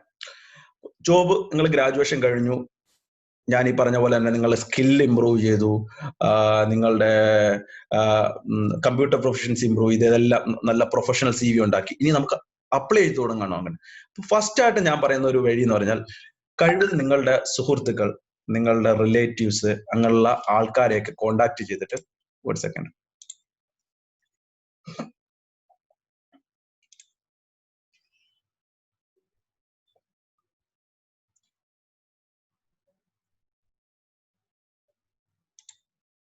ഓക്കെ, നിങ്ങൾ ജോബ് സെർച്ച് ചെയ്യുന്ന സമയത്ത് എങ്ങനെയാണ് ആൾക്കാരിലേക്ക് എത്തും? ഒരു ഫസ്റ്റ് ഞാൻ പ്രിഫർ ചെയ്യുന്ന അല്ലെങ്കിൽ ഞാൻ അഡ്വൈസ് ചെയ്യുന്നത് വെച്ചാൽ, നിങ്ങൾ ജോബ് സെർച്ച് സ്റ്റാർട്ട് ചെയ്യുന്ന സമയത്ത് നിങ്ങളുടെ ഫ്രണ്ട്സ്, നിങ്ങളുടെ സീനിയേഴ്സ്, റിലേറ്റീവ്സ് ആയിട്ടുള്ള ആൾക്കാരെയൊക്കെ കോണ്ടാക്ട് ചെയ്തിട്ട് അവരുമായിട്ടൊരു കമ്മ്യൂണിക്കേഷൻ നടത്തുക. ഞാനൊരു ജോബ് സെർച്ച് ചെയ്യുകയാണ്, നിങ്ങളുടെ മേഖലയിൽ എന്തെങ്കിലും ഒരു റെഫറൻസിന് ഒരു ഇമ്പോർട്ടൻറ്റ് സ്ഥാനം എല്ലാ ജോബ് സെർച്ചിലും ഉണ്ട്. റെഫറൻസ് നിങ്ങൾക്ക് ഒരു പ്രൈമറി ഓപ്ഷൻ ആയിട്ട് തന്നെ ഉപയോഗിക്കാം. അപ്പം റെഫറൻസിന് വേണ്ടി നമ്മൾ ആരോട് ചോദിക്കുന്നതിന് മടി വിചാരിക്കണം. നമ്മൾ ആരോടും കടമല്ല ചോദിക്കുന്നത്. നമുക്കൊരു ഇപ്പൊ എല്ലാ ആൾക്കാരും, ഞാൻ അടക്കമുള്ള എല്ലാ ആൾക്കാരും ഗ്രാജുവേഷൻ കഴിഞ്ഞ സമയത്ത് ഫ്രഷർ ആയിരുന്നു. ഒരാൾ എന്നെ ഹെൽപ്പ് ചെയ്തുകൊണ്ടാണ് എനിക്കൊരു ഫസ്റ്റ് ജോബ് കിട്ടിയത്. അപ്പൊ അങ്ങനെ മാത്രം നമുക്ക് അങ്ങനെ ആരെങ്കിലും ഒരാൾ നമ്മളെ ആര് ഗ്രാജുവേഷൻ കഴിഞ്ഞ സമയത്ത് അവരൊക്കെ ഫ്രഷർ ആയിട്ടായിരുന്നു, അവർക്കൊക്കെ ഫസ്റ്റ് ജോബ് കിട്ടുമ്പോൾ ചിലപ്പോൾ ആരെങ്കിലും ഒക്കെ ഹെൽപ്പ് ചെയ്യട്ടെ. അപ്പൊ അങ്ങനെ നിങ്ങളൊരു മടി വിചാരിക്കണം. നിങ്ങളുടെ സീനിയേഴ്സ്, നിങ്ങളുടെ റിലേറ്റീവ്സ്, നിങ്ങളുടെ ഡിസ്റ്റൻസ് എല്ലാവരുമായിട്ട് ഒരു ക്ലോസ് കോണ്ടാക്റ്റിൽ നിൽക്കുക. ക്ലോസ് കോണ്ടാക്റ്റിൽ അവരോടൊന്ന് വാട്സപ്പിൽ ചെയ്തിട്ട്, ഓക്കെ എന്റെ CV ഇതാണ്, എന്തെങ്കിലും ജോബ് സാധ്യതകൾ വരുന്നത്. അതേപോലെ തന്നെ ഫസ്റ്റ് ജോബ്, ഏത് ജോബ് കിട്ടിയാലും, നമ്മുടെ ഇതുമായിട്ട് ബന്ധപ്പെട്ട ഏത് മേഖലയിൽ കിട്ടിയാലും അതിൽ കയറുക. ഒരു 5 വർഷത്തിനിടയ്ക്ക്, നിങ്ങളൊരു 5 വർഷത്തിനിടയ്ക്ക് നിങ്ങളുടെ ജോബ്, 5 വർഷം വേണ്ട, എപ്പോ വേണമെങ്കിലും നിങ്ങൾക്ക് ജോബ് സ്വിച്ച് ചെയ്യാം. പക്ഷെ 5 വർഷത്തിനിടയ്ക്ക് ജോബ് സ്വിച്ച് ചെയ്യുന്ന, ജോബ് ഒരു ഫീൽഡിൽ നിന്ന് വേറെ ഫീൽഡിലോട്ട് മാറുന്നത് വളരെ ഈസിയാണ്, ഒരു ബുദ്ധിമുട്ടുള്ള കാര്യമല്ല. അപ്പൊ ഫസ്റ്റ് തിങ് ആയിട്ട് ഞാൻ പറയുന്നത്, നിങ്ങളുടെ റിലേറ്റീവ്സ്, ബന്ധുക്കൾ എല്ലാവരോട്ടും ഒരു കോൺടാക്റ്റിലേക്ക്, എല്ലാവരും വാട്സപ്പിൽ. ഇപ്പൊ എല്ലാവരെയും ഫോൺ വിളിച്ച് ബുദ്ധിമുട്ടിക്കണമെന്ന് ഞാൻ പറയില്ല. WhatsApp is fine. കാരണം വാട്സപ്പ് ആകുമ്പോൾ എല്ലാവരും ഫ്രീ ആകുന്ന സമയത്തൊന്ന് നോക്കുക, നിങ്ങൾക്ക് റിപ്ലൈ ചെയ്യണം. ചിലപ്പോൾ നിങ്ങൾ കോൺടാക്ട് ചെയ്യുന്ന സമയത്ത് അവർ ബിസി ആയിരിക്കും. നിങ്ങൾക്കൊരു കണ്ടിന്യൂസ് ആയിട്ട് ഒരു മന്ത്ലി ബേസിൽ നിങ്ങൾക്ക് എല്ലാവരും ഒന്ന് ഒരു വാട്സപ്പ് ചെയ്തിട്ട് എന്തെങ്കിലും സാധ്യതയുണ്ടോ, നിങ്ങളുടെ കെയർ ഓഫിൽ അല്ലെങ്കിൽ കോൺടാക്റ്റിൽ എന്തെങ്കിലും സാധ്യതയുണ്ടോ? കാരണം എല്ലാവരും അവരുടെ ലൈഫുമായിട്ട് ബന്ധപ്പെട്ട് ബിസി ആയിരിക്കും. നമ്മളുടെ കാര്യം ആയതുകൊണ്ട് നമ്മൾ അവരെ റിമൈൻഡ് ചെയ്യിച്ചുകൊണ്ടിരിക്കണം. അല്ലെങ്കിൽ അവർ നമ്മൾ ഇങ്ങോട്ട് കോൺടാക്ട് ചെയ്യട്ടെ എന്ന് വിചാരിക്കല്. പറ്റുവാണെങ്കിൽ അവരെ ഒന്ന് മീറ്റ് ചെയ്യുക, ഇല്ലെന്നുണ്ടെങ്കിൽ ഫോൺ വഴിയോ വാട്സപ്പ് വഴിയുള്ള കമ്മ്യൂണിക്കേഷൻ കണ്ടിന്യൂസ് ആയിട്ട് വെച്ചോണ്ടിരിക്കും. ഇതൊരു പ്രൈം, കാരണം ഇത് ഏറ്റവും എഫക്റ്റീവ് ആയിട്ടുള്ള മെത്തേഡാണ്. അതുകൊണ്ടാണ് ഞാൻ ഈ റെഫറൻസിനെ സ്വീകരിക്കുന്നത്. 2, ഓൺലൈൻ പ്ലാറ്റ്ഫോംസ് ഉണ്ട് കുറെ. ഏകദേശം നിങ്ങൾക്ക് ഗൂഗിളിൽ ജസ്റ്റ് ഒന്ന് സെർച്ച് ചെയ്ത് നോക്കിയാൽ നിങ്ങൾക്ക് അറിയാൻ പറ്റും ഓൺലൈൻ പ്ലാറ്റ്ഫോം. അപ്പൊ ഈ ഓൺലൈൻ പ്ലാറ്റ്ഫോം, ഇപ്പൊ നൗക്കരി ആയിക്കോട്ടെ, shine.com, വിസ്ഡം, ബൈത്ത്, മോൺസ്റ്റർ, അങ്ങനെ കണ്ടമാനം പ്ലാറ്റ്ഫോം നമുക്ക് അവൈലബിൾ ആണ്. ഫസ്റ്റ് ഓഫ് ഓൾ നിങ്ങളുടെ CV, ഒരു പ്രൊഫഷണൽ CV പ്രിപ്പയർ ചെയ്ത ശേഷം ഈ പറയുന്ന എല്ലാ പ്ലാറ്റ്ഫോമിലും നിങ്ങളുടെ CV അപ്ലോഡ് ചെയ്യുക. എല്ലാ പ്ലാറ്റ്ഫോമിലും അപ്ലോഡ് ചെയ്യുക. ഒരു പ്ലാറ്റ്ഫോം ഇടുക. അപ്പൊ പ്ലാറ്റ്ഫോമിൽ അപ്ലോഡ് ചെയ്യുമ്പോൾ സമയത്ത് ശ്രദ്ധിക്കേണ്ടത്, നൗക്കരി നിങ്ങൾ എടുക്കുക. നൗക്കരി സിസ്റ്റം, ഒരു ലാപ്ടോപ്പുമായിട്ട് നിങ്ങൾ ഇരിക്കുക, നൗക്കരി തുറക്കുക, ഒരു യൂസർ നെയിം പാസ്വേഡ് ക്രിയേറ്റ് ചെയ്യുക. അതൊരു വേർഡ് ഫയലിനകത്തോട്ട് നിങ്ങളുടെ യൂസർ നെയിം, കാരണം നമുക്ക് ഒരുപാട് സൈറ്റുകൾ ആക്സസ് ചെയ്യുന്ന സമയത്ത് നമുക്ക് ഈ യൂസർ നെയിം പാസ്വേഡ് ഒക്കെ മറന്നു പോകും. പല ആൾക്കാർക്ക് സംഭവിക്കുന്ന കുറച്ച് നാൾ കഴിയുമ്പോൾ നമ്മൾ ഇതിന്റെ കാര്യങ്ങളൊക്കെ മറന്നു പോകും. അപ്പൊ എന്താണ് ചെയ്യേണ്ടത്? ഒരു കോളം ക്രിയേറ്റ് ചെയ്യുക, നൗക്കറി അതിന്റെ യൂസർ നെയിം ഇതാണ്, പാസ്വേഡ് ഇതാണ്, ക്രിയേറ്റ് ചെയ്യുക. ആ വേർഡ് ഫയൽ നമ്മുടെ ലാപ്ടോപ്പിലോ അല്ലെങ്കിൽ നമ്മുടെ ഇമെയിലിലോ ആ വേർഡ് ഫയൽ എവിടെ എടുത്ത് വേണമെങ്കിലും എടുത്തു വെക്കുക. ഇതിന്റെ അഡ്വാൻറ്റേജ്, നിങ്ങളൊരു 20 സൈറ്റുകളിൽ നിങ്ങൾ രജിസ്റ്റർ ചെയ്തു, എല്ലാത്തിന്റെ യൂസർ നെയിം പാസ്വേഡ് അവിടെ കൊടുത്തേക്കുന്ന മൊബൈൽ നമ്പറും ഒരു 4 കോളം നിങ്ങൾക്ക് ക്രിയേറ്റ് ചെയ്യാം. ഈ 4 കോളത്തിൽ നിങ്ങൾ ഇങ്ങനെ ചെയ്ത് പോയിട്ട് സേവ് ചെയ്ത് വെക്കുക. എന്നിട്ട് ഈ സൈറ്റുകളിലെല്ലാം മൊബൈൽ ആപ്പ് അവൈലബിൾ ആണ്. നിങ്ങൾ പ്ലേ സ്റ്റോറിലേക്ക് പോവുക, മൊബൈൽ ആപ്പ് ഡൗൺലോഡ് ചെയ്യുക. അപ്പൊ ഡൗൺലോഡ് ചെയ്യുന്ന സമയത്ത്, ഒരു കാര്യം വിട്ടുപോയി, നിങ്ങൾ ഈ പ്രൊഫൈൽ ക്രിയേറ്റ് ചെയ്യുന്നത്, നൗക്കറി പ്രൊഫൈൽ ക്രിയേറ്റ് ചെയ്യുന്ന സമയത്ത് നിങ്ങൾ സ്കിൽ സെറ്റുകൾ ആഡ് ചെയ്യണം. ഇമ്പോർട്ടന്റ് ആണ് നിങ്ങൾക്ക് അറിയാവുന്ന സ്കില്ലുകൾ. അപ്പം ചോദിക്കും എന്തൊക്കെയാണ് നിങ്ങളുടെ സ്കില്ലുകൾ എന്തൊക്കെയാണ്? Communication, networking. കാരണം ഈ സ്കില്ല് വെച്ചിട്ടാണ് നിങ്ങളുടെ ഒരു എംപ്ലോയർ CV സെർച്ച് ചെയ്യുന്ന സമയത്ത് ഈ സ്കില്ലൊക്കെ ആഡ് ചെയ്തിട്ടുണ്ടെങ്കിൽ മാത്രമേ നിങ്ങളുടെ CV പൊങ്ങി വരത്തുള്ളൂ. മനസ്സിലായോ? അപ്പൊ നിങ്ങൾ സ്കില്ല് ആഡ് ചെയ്തതിന്റെ ഇമ്പോർട്ടന്റ് കാര്യമാണ് സ്കിൽ. പ്രൊഫൈല് നമ്മുടെ CV പോർട്ടലിലേക്ക് ആഡ് ചെയ്യുന്നതുകൊണ്ടാണ് സ്കിൽ സെറ്റുകൾ ആഡ് ചെയ്ത്. ഒരുപാട് സ്കിൽ സെറ്റുകൾ നിങ്ങൾ ആഡ് ചെയ്ത് പോവുക. അതിനുശേഷം നമ്മൾ മൾട്ടിപ്പിൾ സൈറ്റുകൾ, ഇപ്പൊ നൗക്കറിയിൽ ഒരു പ്രൊഫൈൽ ക്രിയേറ്റ് ചെയ്തു. എന്നിട്ട് എന്താ ചെയ്യേണ്ടത്? മൊബൈൽ എടുക്കുക, നിങ്ങളുടെ പ്ലേ സ്റ്റോറിൽ പോവുക, നൗക്കറിയുടെ ആപ്പ് ഡൗൺലോഡ് ചെയ്യുക. ആ ആപ്പിനകത്തേക്ക് നമ്മുടെ പ്രൊഫൈൽ ക്രെഡൻഷ്യൽ കൊടുക്കുക, ക്ലിയർ ആക്കി വെക്കുക. അടുത്ത മോൺസ്റ്ററിലേക്ക് പോവുക, മോൺസ്റ്റർ രജിസ്റ്റർ ചെയ്യുക. അതേപോലെ തന്നെ മോൺസ്റ്ററിന്റെ ആപ്പ് ഡൗൺലോഡ് ചെയ്യുക. അപ്പൊ നിങ്ങളുടെ ഫോണില് ഇപ്പൊ സ്മാർട്ട് ഫോൺ ഉപയോഗിക്കാത്ത ആൾക്കാർ ആരുമില്ല. ഓക്കെ, അപ്പൊ ഈ കണ്ടമാന ആപ്പുകളുണ്ട്. അപ്പൊ നിങ്ങളുടെ ജോബ് സെർച്ചിനായിട്ട് ഒരു 10-20 ആപ്പ് മാറ്റി വെക്കുക. ഈ ആപ്പ് 2 ഡേയ്സിന്റെ ഗ്യാപ്പിൽ ഡെയിലി ഓപ്പൺ ആക്കുക. ഓപ്പൺ ആക്കിയിട്ട് അപ്ഡേറ്റ് ചെയ്യുക. അപ്ഡേറ്റ് ചെയ്യാൻ വേണ്ടി ഒരു കാര്യം ചെയ്യാം, നിങ്ങളുടെ പ്രൊഫൈലിനകത്ത് ഒരു അക്ഷരം A എന്ന് പറഞ്ഞ ഒരു അക്ഷരം നിങ്ങൾ ആഡ് ചെയ്യുക, ഒന്ന് അപ്ഡേറ്റ് കൊടുക്കുക. അപ്ഡേറ്റ് കൊടുക്കുമ്പോൾ നമ്മുടെ CV ഒന്ന് റിഫ്രഷ്ഡ് ആയിട്ട് മേളോട്ട് വരും. കാരണം ഓരോ ദിവസവും നമ്മുടെ ജോബ് പോർട്ടലുകളിൽ കണ്ടമാനം ഈ CVs ആണ് അപ്ലോഡ് ആയിക്കൊണ്ടിരിക്കുന്നത്. അപ്പൊ ഈ CVs വരുന്നതിനനുസരിച്ച് നിങ്ങൾ മുമ്പ് അപ്ലോഡ് ചെയ്ത CVസിന്റെ പൊസിഷൻ താഴേക്ക് പോകും. അപ്പൊ അങ്ങനെ താഴേക്ക് പോകാതിരിക്കാൻ വേണ്ടി എന്താ ചെയ്യേണ്ടത് വെച്ചാൽ, നിങ്ങളുടെ CVs എടുക്കുക, ചെറിയ ഒരു അപ്ഡേറ്റ് നടത്തുക. എന്ന് പറഞ്ഞ നിങ്ങളുടെ പ്രൊഫൈലിനകത്ത് ഒരൊറ്റ അക്ഷരം മാറ്റി സേവ് ചെയ്യുക. സേവ് ചെയ്യുമ്പോൾ റിഫ്രഷ്ഡ് ആയി മുമ്പോട്ട് കയറി വരും. ഇതൊരു നല്ലൊരു ഓപ്ഷനാണ്. അതേപോലെ തന്നെ ഡെയിലി വരുന്ന നിങ്ങളുടെ സ്കിൽ, അപ്പൊ നിങ്ങളുടെ സ്കിൽ ആഡ് ചെയ്യുന്നതിനനുസരിച്ച് നിങ്ങൾക്ക് കുറെ ജോബ് നോട്ടിഫിക്കേഷൻസ് ഇങ്ങോട്ട് വരും. ഒന്നും നോക്കണ്ട, നമ്മൾ പ്രൈമറി ആയിട്ട് ജോബ് ചെയ്യുന്ന സെർച്ച് ചെയ്യുന്ന സമയത്ത് കണ്ണും പൂട്ടി അപ്ലൈ ചെയ്യുക. എല്ലാ ജോബുകൾക്കും അപ്ലൈ ചെയ്യുക. വൺസ് നിങ്ങൾക്ക് ഒരു നോട്ടിഫിക്കേഷൻ തിരിച്ചു വന്നിരുമ്പോൾ, ഓക്കെ നിങ്ങൾ ഇന്റർവ്യൂവിന് വരൂ എന്ന് പറയുമ്പോൾ മാത്രം നിങ്ങൾ എന്താണ് അപ്ലൈ ചെയ്തത് അതിനെപ്പറ്റി. കാരണം ഫസ്റ്റ് ജോബ് സെർച്ച് എന്ന് പറഞ്ഞാൽ ഒരു റാൻഡം ട്രൈ ആണ്. അപ്പൊ നമ്മൾ റാൻഡം ആയിട്ട് തന്നെ ട്രൈ ചെയ്യുക, ഒരു പോസിബിലിറ്റീസിനെ വിടണ്ട. അപ്പൊ ഞാൻ ഈ പറഞ്ഞ പോലെ 10, 20, 25 സൈറ്റുകളിൽ നിങ്ങൾ രജിസ്റ്റർ ചെയ്യുക, നിങ്ങളുടെ CV അപ്ലോഡ് ചെയ്യുക, സ്കിൽ സെറ്റ് ആഡ് ചെയ്യുക. പ്രൊഫഷണൽ CV ആയിരിക്കണം, ഒരു മിസ്റ്റേക്കും കാണില്ല. സ്പെല്ലിംഗ് മിസ്റ്റേക്ക് കറക്റ്റ് ചെയ്യണം, ഗ്രാമർ മിസ്റ്റേക്ക് കറക്റ്റ് ചെയ്യണം. ഇപ്പൊ സ്പെല്ലിംഗ് മിസ്റ്റേക്ക് കറക്റ്റ് ചെയ്യാൻ വേണ്ടി ഒരുപാട് സോഫ്റ്റ്വെയറുകളൊക്കെ ഉണ്ട്. അല്ലെങ്കിൽ നിങ്ങളുടെ വേർഡിനകത്ത് സ്പെൽ ചെക്ക് ഉപയോഗിക്കാം. അല്ലെങ്കിൽ ഗ്രാമർലി എന്ന് പറഞ്ഞിട്ടുള്ള ഒരു പ്ലാറ്റ്ഫോം ഉണ്ട്. ആ ഗ്രാമർലി നിങ്ങളുടെ സിസ്റ്റത്തിൽ ഇൻസ്റ്റാൾ ചെയ്ത് കഴിഞ്ഞാൽ ഗ്രാമർ മിസ്റ്റേക്ക് വരെ ഇത് കറക്റ്റ് ചെയ്ത് തരും. അപ്പൊ ഈ കറക്ഷൻ എല്ലാം ചെയ്തതിനു ശേഷം മാത്രമേ ഈ കാര്യങ്ങളൊക്കെ ചെയ്യാവൂ. അപ്പൊ ഇതെല്ലാം കഴിയുമ്പോൾ നമ്മുടെ സ്മാർട്ട് ഫോണിനകത്ത് ഏകദേശം 20ഓളം ആപ്പ് ഉണ്ടാകും. ഈ 20 ആപ്പിനെ ഒരു 2 ദിവസത്തെ വ്യത്യാസത്തിൽ നിങ്ങൾ അപ്ഡേറ്റ് ചെയ്തുകൊണ്ടിരിക്കുക. ഈ 20 ആപ്പിനകത്ത് നിങ്ങളുടെ സെർച്ചുമായിട്ട് ബന്ധപ്പെട്ട നോട്ടിഫിക്കേഷനിൽ കാണിക്കുന്ന എല്ലാ ജോബുകളെ അപ്ലൈ ചെയ്യാം. ഡെയിലി ഒരു 2 ദിവസം കൂടുമ്പോൾ അപ്ലൈ. വളരെ ഈസിയാണ്. നിങ്ങളുടെ ഫോണിൽ നമ്മൾ വാട്സപ്പിലൊക്കെ സ്പെൻഡ് ചെയ്യുന്ന മണിക്കൂറുകൾ നമ്മളെല്ലാം സ്പെൻഡ് ചെയ്യാറുണ്ട്. ഈ സ്പെൻഡ് ചെയ്യുന്നതിന്റെ ഒരു ½ ആൻ അവർ സ്പെൻഡ് ചെയ്താൽ മതി ഇതിനുവേണ്ടി ചെയ്യാം.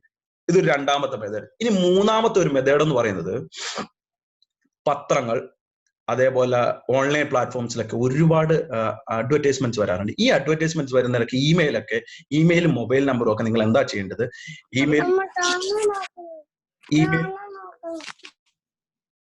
ഇമെയില്, മൊബൈൽ നമ്പർ കാര്യങ്ങളൊക്കെ നിങ്ങൾ എന്താ ചെയ്യുക? നിങ്ങളൊരു വേർഡ് ഫയലിലേക്ക് കുറിച്ച് വെക്കുക. ഒരു വേർഡ് ഫയലിനകത്ത്, കാരണം ഞാൻ എപ്പോഴും വേർഡ് ഫയലിന്റെ കാര്യം പറയുന്നത് വെച്ചാൽ പേപ്പറിലും ബുക്കിലും ഒക്കെ കുറിച്ച് വെച്ചാൽ നഷ്ടപ്പെട്ടു പോകാനുള്ള സാധനം. വേർഡ് ഫയലിനകത്ത് കുറിച്ച് വെക്കുക. യൂസർ നെയിം, നമുക്ക് കിട്ടുന്ന ഇമെയിൽ ID കുറിച്ച് വെക്കുക. മൊബൈൽ നമ്പർ കുറിച്ച് വെക്കുക. മൊബൈൽ നമ്പർ പറ്റുവാണെന്നുണ്ടെങ്കിൽ നിങ്ങളുടെ മൊബൈലിലേക്ക് ആഡ് ചെയ്യുക. ക്ലിയർ ആയിട്ടും അതിനകത്തൊരു വാട്സപ്പ് ഉണ്ടാകും. അങ്ങനെ ഒരു വാട്സപ്പ് കാണുമെങ്കിൽ അവരുമായിട്ടൊരു കമ്മ്യൂണിക്കേഷൻ ചാറ്റ് നടത്താൻ നോക്കുക. ഞാൻ ഇന്ന ജോലി സെർച്ച് ചെയ്യുന്നുണ്ട്, എനിക്ക് ഇതാണ് എൻ്റെ അവരോട് നമുക്ക് നഷ്ടപ്പെടാനൊന്നുമില്ല. സെർച്ച് ചെയ്യുന്ന ആളെ സംബന്ധിച്ച് നമുക്ക് നഷ്ടപ്പെടാനൊന്നുമില്ല. നമ്മളൊരു CV അയച്ചു കൊടുക്കുന്നു, അവർക്ക് താല്പര്യം ഉണ്ടെങ്കിൽ എടുക്കട്ടെ. ഇങ്ങനെ റാൻഡമായിട്ട് നമുക്ക് ട്രൈ ചെയ്യാം. ഓക്കെ, ഇങ്ങനെ നമുക്ക് നമ്മുടെ നെറ്റ്വർക്ക് വലുതാക്കാം. നമ്മളിപ്പോ 3 മെത്തേഡ്, റഫറൽ, ഓൺലൈൻ പ്ലാറ്റ്ഫോമിൽ അപ്ലോയ് ചെയ്യുക, അതേപോലെ തന്നെ പത്രം, TV ഇതിലൊക്കെ വരും. അതേപോലെ ഇതിനകത്ത് വരാൻ പോകുന്ന ഒരു സ്കാം, ഏതെങ്കിലും പോയിന്റിൽ ആരെങ്കിലും നിങ്ങളെ വിളിച്ചിട്ട് രജിസ്റ്റർ ചെയ്യാൻ ക്യാഷ് ആവശ്യപ്പെടുകയോ അല്ലെങ്കിൽ ഈ ജോലിക്ക് വേണ്ടി ക്യാഷ് കൊടുക്കാൻ ഒരു കാരണവശാലും കൊടുക്കരുത്. ഓക്കെ, ക്യാഷ് കൊടുത്തിട്ട് നിങ്ങൾ ഏജൻസി രജിസ്റ്റർ ചെയ്യുക. അങ്ങനെയുള്ള പരിപാടിക്ക് നിൽക്കേണ്ടത്. അതൊക്കെ ഒരു 99% ഏജൻസികളും ഫേക്ക് ഏജൻസികളായിരിക്കും. നിങ്ങളുടെ പൈസ നഷ്ടപ്പെടും എന്നുള്ള. അപ്പൊ പൈസ കൊടുത്തിട്ടുള്ള ഒരു കളിക്ക് നിൽക്കേണ്ടത്. ഒരു ജോബ് നിങ്ങൾക്ക് പൈസ കൊടുത്തിട്ട് വേണ്ട. എനിക്ക് രജിസ്റ്റർ വൺസ് നിങ്ങൾ ജോബ് കിട്ടിക്കഴിയും. നോർമലി ഒരാളെ ഹയർ ചെയ്ത് കൊടുക്കണമെങ്കിൽ കമ്പനി അവർക്ക് ഹയർ ചെയ്ത് കൊടുക്കണമെന്നുണ്ടെങ്കിൽ കമ്പനി ആ റിക്രൂട്ടിംഗ് ഏജൻസിക്ക് കാശ് കൊടുത്തോളൂ. നമ്മൾ പേ ചെയ്യേണ്ട ആവശ്യമില്ല, നമ്മൾ കൊടുക്കേണ്ട. അങ്ങനെ ആരെങ്കിലും പറയുന്നുണ്ടെങ്കിൽ കൊടുക്കാതിരിക്കുക. ഓക്കെ, അപ്പൊ ഇതൊരു 3ാമത്തെ മെത്തേഡ്. നിങ്ങൾ വരുന്ന അഡ്വർടൈസ്മെന്റ്സ് എല്ലാം നിങ്ങളൊരു വേർഡ് ഫയലിനകത്തേക്ക് വെക്കുക. ആ ഫോൺ നമ്പർ പറ്റുവാണെങ്കിൽ നിങ്ങൾ മൊബൈലിനോട്ട് ആഡ് ചെയ്യുക. ആ മൊബൈലിൽ നിങ്ങൾ ഒരു കൃത്യമായിട്ടുള്ള ഒരു പേരും കൊടുക്കുക. ലൈറ്റ്സ് ഇപ്പൊ ഞാൻ ഇന്ന് ഒരു മൊബൈൽ നമ്പർ കാണുകയാണ്. അപ്പൊ ഞാൻ എന്താ കൊടുക്കുന്നത്, HR1 എന്ന് കൊടുക്കുക. എനിക്ക് നാളെ കിട്ടുകയാണെങ്കിൽ HR2. അങ്ങനെ ഞാൻ ഇങ്ങനെ എന്റെ ഫോൺ, അപ്പൊ എന്റെ ഫോണിൽ ഞാൻ കോൺടാക്ട്സിൽ HR എന്ന് സെർച്ച് ചെയ്ത് ഞാൻ ആഡ് ചെയ്തിട്ടുള്ള HR-കളുടെ എല്ലാ നമ്പറും എന്റെ കിട്ടും. എനിക്ക് അവരോട് കമ്മ്യൂണിക്കേറ്റ് വളരെ എളുപ്പം, വാട്സപ്പ് ചെയ്യാനൊക്കെ എളുപ്പം. അപ്പൊ ഇങ്ങനെ ഒരു ഇന്ററാക്ഷൻ നമ്മൾ നടത്തിക്കൊണ്ടിരിക്കുക ഡെയിലി ബേസിൽ, അല്ലെങ്കിൽ 2 ദിവസം കൂടുമ്പോൾ. ചിലരൊക്കെ നമ്മളെ ബ്ലോക്ക് ചെയ്യും, ചിലരൊക്കെ നമ്മളോട്ട് റെസ്പോണ്ട് ചെയ്യും, ചിലരൊക്കെ നമ്മളെ ഇഗ്നോർ ചെയ്തും. കാര്യമാക്കണ്ട, കാരണം നമ്മുടെയാണ് ആവശ്യം. ഓക്കെ, ഇതൊരു 3ാമത്തെ മെത്തേഡ്. ഇനി 4ാമത്തെ ഒരു മെത്തേഡ് എന്ന് വെച്ചാൽ പ്രൊഫഷണൽ പ്ലാറ്റ്ഫോംസ് വലുതാക്കുക. Professional platform. ഇപ്പം നിങ്ങൾ എല്ലാ ആൾക്കാരും ലിങ്ക്ഡിൻ ഉപയോഗിക്കുന്ന കുറെ ആൾക്കാരൊക്കെ ലിങ്ക്ഡിൻ ഉപയോഗിക്കും. ലിങ്ക്ഡിൻ നല്ലൊരു പ്ലാറ്റ്ഫോമാണ്. ഒന്ന് പ്രൊഫഷണൽ, നമ്മുടെ പ്രൊഫഷനുമായിട്ട് ബന്ധപ്പെട്ട് നിൽക്കുന്ന, നമ്മൾക്ക് താല്പര്യമുള്ള മേഖലയായിട്ട് നിൽക്കുന്ന ഒരുപാട് ആൾക്കാർ ഈ ഒരു പ്ലാറ്റ്ഫോമിലുണ്ട്. അപ്പൊ ഈ പ്ലാറ്റ്ഫോമിലുള്ളവരുമായിട്ട് ഒരു കമ്മ്യൂണിക്കേഷൻ നടത്തി വെച്ച് കഴിഞ്ഞാൽ, അല്ലെങ്കിൽ അവരുമായിട്ട് ഒരു നെറ്റ്വർക്ക് ഉണ്ടാക്കി കഴിഞ്ഞാൽ, അവരെന്തൊക്കെയാണ് ചെയ്യുന്നത്, അവരെന്തൊക്കെയാണ് പുതിയ കാര്യങ്ങൾ പഠിക്കുന്നത്, പുതിയ ജോലികളൊക്കെ എവിടെയൊക്കെയാണ് ജോബ് സെർച്ച് ചെയ്യുന്നത്, എല്ലാ കാര്യങ്ങളും നമുക്കൊരു അപ്ഡേറ്റ് കിട്ടും. അപ്പൊ ലിങ്ക്ഡിൻ നല്ലൊരു പ്ലാറ്റ്ഫോമാണ് നിങ്ങൾക്ക് പ്രൊഫഷണൽ നെറ്റ്വർക്ക് ഉണ്ടാക്കാനായിട്ട്. ഓക്കെ, അതേപോലെ തന്നെ ലിങ്ക്ഡിനകത്ത് ലിങ്ക്ഡിൻ ലേണിംഗ് എന്ന് പറഞ്ഞൊരു പ്ലാറ്റ്ഫോം ഉണ്ട്. നിങ്ങൾ കണ്ടിട്ടുണ്ടാവും ലിങ്ക്ഡിൻ ലേണിംഗ്. അതെനിക്കൊന്ന് ചാർജിങ് ആണ്, ചാർജ് ചെയ്യും. അത് $30 ആണെന്ന് തോന്നുന്നു മന്ത്ലി ചാർജ് ചെയ്യണം. $30 ആണ് ലിങ്ക്ഡിന്റെ ചാർജ്. അതിനകത്ത് ഈ ഇപ്പൊ അവൈലബിൾ ആയിട്ടുള്ള എല്ലാ കോഴ്സുകളും നിങ്ങൾക്ക് നിങ്ങളുടെ വീട്ടിൽ നിന്ന് പഠിക്കാൻ പറ്റും. സൂപ്പർ ഓൺലൈൻ കോഴ്സുകൾ, നിങ്ങൾക്ക് ക്ലാസ്സുകൾ നിങ്ങൾക്ക് കിട്ടും, എല്ലാവിധ. ഇനി നിങ്ങൾ $30 എന്ന് പറയുന്നത് ഏകദേശം 1800 2000 രൂപയ്ക്ക് അടുത്ത് വരും. നിങ്ങൾ അത്രയും സ്പെൻഡ് ചെയ്യാൻ നിങ്ങൾക്ക് പറ്റുന്നില്ലെങ്കിൽ നിങ്ങൾ എന്താ ചെയ്യേണ്ടത്, നിങ്ങൾക്ക് ഒരു കോളേജ്, ഈ 1800 എന്ന് പറയുന്നത് മന്ത്ലി എമൗണ്ട് ആണ് കേട്ടോ. നിങ്ങൾക്ക് ചെയ്യാൻ പറ്റുന്ന ഒരു കാര്യം. അതുപോലെ തന്നെ ലിങ്ക്ഡിനിൽ നമ്മൾ ഈ ക്ലാസ്സുകൾ, ലിങ്ക്ഡിൻ ലേണിംഗ് ക്ലാസ്സുകൾ ചെയ്യാൻ നിങ്ങൾക്ക് സർട്ടിഫിക്കേഷൻസും കിട്ടും. ഈ സർട്ടിഫിക്കേഷൻസ് ഒക്കെ നിങ്ങളുടെ CV-യിലൊക്കെ ആഡ് ചെയ്യാൻ പറ്റുന്ന സർട്ടിഫിക്കേഷൻസും കിട്ടും. ഓക്കെ, നിങ്ങൾക്ക് വെറുതെ ഇരിക്കുന്ന സമയത്തൊക്കെ ചെയ്യുന്നു. വളരെ സൂപ്പർ ക്ലാസ്സുകളാണ് കിട്ടുന്നത്. നല്ല പ്രൊഫസേഴ്സ്, നല്ല ഇൻസ്ട്രക്ടേഴ്സിന്റെ ഒക്കെ നിങ്ങൾക്ക് ക്ലാസ്സുകളാണ് കിട്ടുന്നത്. അപ്പൊ ഇനി നിങ്ങൾക്ക് ഇത്രയും പൈസ ഷെയർ ചെയ്യാൻ പറ്റുന്നില്ലെങ്കിൽ നിങ്ങളൊരു കാര്യം ചെയ്യാം. നിങ്ങളുടെ ക്ലാസ്സിൽ ഒരു 60 സ്റ്റുഡൻസ് ഉണ്ട്, അല്ലെങ്കിൽ എല്ലാവരും നിങ്ങൾ ടീമായിട്ട് $50 വെച്ച് നിങ്ങൾ കോൺട്രിബ്യൂട്ട് ചെയ്ത് കഴിഞ്ഞാൽ മന്ത്ലി നിങ്ങൾക്ക് എമൗണ്ട് പേ ചെയ്യാം. ഒരു 6 മാസം നിങ്ങൾ കോളേജ് കഴിയുന്നവരെ വരെ മതി. ഈ കോളേജ് കഴിയുന്നവരെ അപ്പൊ എല്ലാവർക്കും ഈ ലിങ്ക്ഡിൻ ലേണിംഗ്. അപ്പൊ ഒരു യൂസർ നെയിമും പാസ്വേഡും ക്രിയേറ്റ് ചെയ്യുക. നിങ്ങളുടെ ക്ലാസ്സിനായിട്ടൊരു യൂസർ നെയിം പാസ്വേഡ്, ഇപ്പൊ EC 2020 ബാച്ച് ഒരു Gmail ID ക്രിയേറ്റ് ചെയ്യുക, പാസ്വേഡ് ക്രിയേറ്റ് ചെയ്യുക. അത് യൂസ് ചെയ്തിട്ട് നിങ്ങൾ ഒരു ലിങ്ക്ഡിൻ ക്രിയേറ്റ് ചെയ്യുക. എന്നിട്ട് നിങ്ങൾ പേയ്മെന്റ് നടത്തുക. ഏതെങ്കിലും ഒരു ക്രെഡിറ്റ് കാർഡോ ഡെബിറ്റ് കാർഡോ യൂസ് ചെയ്ത് നിങ്ങൾ പേയ്മെന്റ് നടത്തിക്കണം. ഈ യൂസർ നെയിം പാസ്വേഡ് നിങ്ങളുടെ ടീമിലുള്ള എല്ലാവർക്കും കൊടുക്കുക. അപ്പൊ അവർക്ക് എല്ലാവർക്കും പഠിക്കാൻ പറ്റും. അപ്പൊ നിങ്ങളുടെ ആ ഒരു പഠിക്കുക എന്നുള്ള എക്സ്പെൻസ് ഇല്ലാതെ നിങ്ങൾക്ക് പഠിക്കാൻ പറ്റും. അതല്ല നിങ്ങൾക്ക് നിങ്ങളുടേതായിട്ട് മേഖലയിൽ തന്നെ നിങ്ങൾക്ക് തന്നെ ചെയ്യണം, ഷുവർ, നോ പ്രോബ്ലം. നിങ്ങളുടെ ലിങ്ക്ഡിൻ യൂസ് ചെയ്ത് തന്നെ ലിങ്ക്ഡിൻ ലേണിംഗ് ആക്സസ് ചെയ്യാം. അപ്പൊ അവിടെ മന്ത്ലി ഒരു $30 വെച്ച് ലിങ്ക്ഡിൻ ചാർജ് ചെയ്യും. ഓക്കെ, നല്ല ഒരു പ്ലാറ്റ്ഫോമാണ്. നിങ്ങൾക്ക് നിങ്ങളുടെ സ്കില്ല് ഡെവലപ്പ് ചെയ്യാനും ജോബ് സെർച്ച് ചെയ്യാനും നിങ്ങളുടെ കരിയർ പ്രൊഫൈൽ ഇംപ്രൂവ് ചെയ്യാനൊക്കെ ഉള്ള നല്ലൊരു പ്ലാറ്റ്ഫോമാണ് ലിങ്ക്ഡിൻ. അപ്പൊ എല്ലാവരും അത് യൂസ് ചെയ്യാൻ ശ്രമിക്കുക. ഇനി പറയാനുള്ളത് കുറച്ച് കമ്പനികളെ പറ്റിയിട്ടാണ്. നിങ്ങൾ ഈ കമ്പനികളൊക്കെ കേട്ടിട്ടുണ്ടാവും. നമ്മൾ ഈ പറഞ്ഞ ഇത്രയും ഡിസ്കസ് ചെയ്ത മേഖലകളിലൊക്കെ ഇത്രയും നമ്മൾ ഏകദേശം ഒരു 2 മണിക്കൂറോളമായി നമ്മൾ ഡിസ്കസ് ചെയ്ത എല്ലാ ഇൻഡസ്ട്രീസിലും പെട്ട പ്രധാനപ്പെട്ട കമ്പനികളാണ് നിങ്ങൾക്ക് ജോബ് ട്രൈ ചെയ്യുന്നത്. ഇതൊക്കെ കോർ ഡയറക്റ്റ് ലിങ്ക് കമ്പനികളാണ്. ചിലപ്പോൾ ഈ കമ്പനികളിൽ ജോലി കിട്ടിയില്ലെങ്കിൽ പോലും ഈ കമ്പനികളുടെ തൊട്ട് താഴെയുള്ള കോൺട്രാക്ടറുടെ കൂടെയോ സബ് കോൺട്രാക്ടർ കൂടെയൊക്കെ നിങ്ങൾക്ക് ജോലി കിട്ടും. അപ്പൊ ഡയറക്റ്റ് ഈ കമ്പനികളിലേക്ക് ചിലപ്പോൾ ശ്രമിച്ചാൽ ഇവരൊക്കെ ഇവരുടേതായിട്ടുള്ള ഫീൽഡിൽ 2 വർഷം 3 വർഷം എക്സ്പീരിയൻസ് ഉള്ളവരെ മാത്രമേ നോക്കത്തുള്ളൂ. അപ്പൊ നിങ്ങൾ എന്താ ചെയ്യേണ്ടത്? ഇവരുടെ കോൺട്രാക്ടേഴ്സ് ആരാണെന്ന് നോക്കുക, അവിടെ ട്രൈ ചെയ്യാം. അവിടെയും ചിലപ്പോൾ അവർ ചോദിക്കും 1 വർഷത്തെ എക്സ്പീരിയൻസ്. അപ്പൊ അവരുടെ സബ് കോൺട്രാക്ട്. അപ്പൊ നമ്മളൊരു കണ്ടിന്യൂസ് സെർച്ച്, ഒരു ജോബ് സെർച്ച് ചെയ്യാനായിട്ടൊക്കെ 2 മണിക്കൂർ 3 മണിക്കൂറൊക്കെ ഡെയിലി സ്പെൻഡ് ചെയ്യുക. പറ്റുവാണെങ്കിൽ ചെറിയ ചെറിയ കമ്പനികൾ വിസിറ്റ് ചെയ്യുക. ഇപ്പം കൊച്ചിയിലോ അല്ലെങ്കിൽ ബാംഗ്ലൂരിലോ ചെന്നൈയിലൊക്കെ കമ്പനികൾ ഇതിന്റെ കോൺട്രാക്ട്, ഇപ്പം ഞാൻ ഈ പറഞ്ഞ കമ്പനികളൊക്കെ നിങ്ങൾക്ക് ഗൂഗിളിൽ സെർച്ച് ചെയ്തൊക്കെ ഇതുമായിട്ട് ബന്ധപ്പെട്ട ഒരുപാട് ലിങ്കുകൾ കിട്ടും. അത് യൂസ് ചെയ്തിട്ട് ഇതിന്റെ വർക്ക് ചെയ്യുന്ന കമ്പനികളിലൊക്കെ നിങ്ങൾക്ക് പോയി ജോബിന് സെർച്ച് ചെയ്ത് നോക്കാവുന്നതാണ്. അപ്പൊ ഇത്രയും കാര്യങ്ങളാണ് ഈ നമ്മുടെ ഇലക്ട്രോണിക്സ് ആൻഡ് കമ്മ്യൂണിക്കേഷൻ ഫീൽഡുമായിട്ട് ബന്ധപ്പെട്ട് കോറായിട്ട് നിങ്ങൾക്ക് സെർച്ച് ചെയ്ത് കണ്ടുപിടിക്കാൻ തന്നെ. ഇതിന് കുറെ പോയിന്റുകൾ മിസ്സായിട്ടുണ്ട്. ഇപ്പൊ VLSI പോലുള്ള മേഖലയിൽ നിങ്ങൾ എംബഡഡ് സിസ്റ്റംസ്, ഇതൊക്കെ ഇതിനകത്തുള്ള സാധ്യതകളാണ്. ഞാൻ ഉൾപ്പെടുത്തിയിട്ടില്ല, കാരണം ഞാൻ അത്ര അതിനകത്ത് എക്സ്പെർട്ടൈസ് അല്ല, അതുകൊണ്ട് അതൊന്നും ഉൾപ്പെടുത്തിയിട്ടില്ല. ഞാൻ ഇത്രയും പറഞ്ഞത് വെച്ച് തന്നെ ഒരുപാട് ജോബ് സാധ്യതകൾ നിങ്ങൾക്ക് കണ്ടുപിടിക്കാൻ പറ്റും. ഇനിയെങ്കിലും നിങ്ങൾ ആരോടും പറയരുത് നമ്മൾ ഇലക്ട്രോണിക്സ് ആൻഡ് കമ്മ്യൂണിക്കേഷൻ എഞ്ചിനീയറിംഗ് എടുത്തത് വളരെ വേസ്റ്റ് ആയി പോയി, ഒരു ജോലി ഇല്ല. ജോലിയുണ്ട്, ഒരുപാട് ഓപ്പണിങ്ങുകളുണ്ട്. നമ്മൾ റോങ് ഡയറക്ഷനിൽ സെർച്ച് ചെയ്യുന്നതുകൊണ്ടാണ് നമുക്കത് കാണാതെ പോകുന്നത്. ഓക്കെ, ക്ലിയർ അല്ലേ? ഇനി എന്തെങ്കിലും എന്നെ ഡയറക്റ്റ് ആയിട്ട് കോൺടാക്ട് ചെയ്യണമെങ്കിൽ ഇതാണ് എന്റെ നമ്പർ, കോൺടാക്ട് ചെയ്യാവുന്നതാണ്. വാട്സപ്പിൽ കോൺടാക്ട് ചെയ്യുന്നതാണ് ഞാൻ പ്രിഫർ ചെയ്യുന്നത് വിളിക്കുന്നതിനെക്കാട്ടി, കാരണം സൗകര്യമായിട്ട് നമുക്ക് റെസ്പോണ്ട് ചെയ്യാനൊക്കെ നല്ലത് വാട്സപ്പ് തന്നെയാണ്. ടൈം അനുസരിച്ച് നിങ്ങൾക്ക് എന്തെങ്കിലും ക്വയറീസ് ഉണ്ടെങ്കിൽ ചോദിക്കാവുന്നതാണ്. ഓക്കെ, ഇനി നമുക്കൊരു ക്വസ്റ്റ്യൻ ആൻസർ സെക്ഷൻ വെക്കാം. അപ്പൊ ഞാൻ ഈ സ്ക്രീൻ ഷെയറിംഗ് ഞാൻ ഓഫ് ചെയ്യാണ്. ഓക്കെ, അപ്പൊ എന്തെങ്കിലും നിങ്ങൾക്ക് ഡൗട്ടുകൾ കാര്യങ്ങളൊക്കെ ഉണ്ടെങ്കിൽ ഇത് ചെയ്യാം. ഓക്കെ, ആർക്കെങ്കിലും ഡൗട്ടൊക്കെ ഉണ്ടെങ്കിൽ ചോദിക്കാവുന്നതാണ്. അൺമ്യൂട്ട് ചെയ്യാം, ചോദിക്കാം.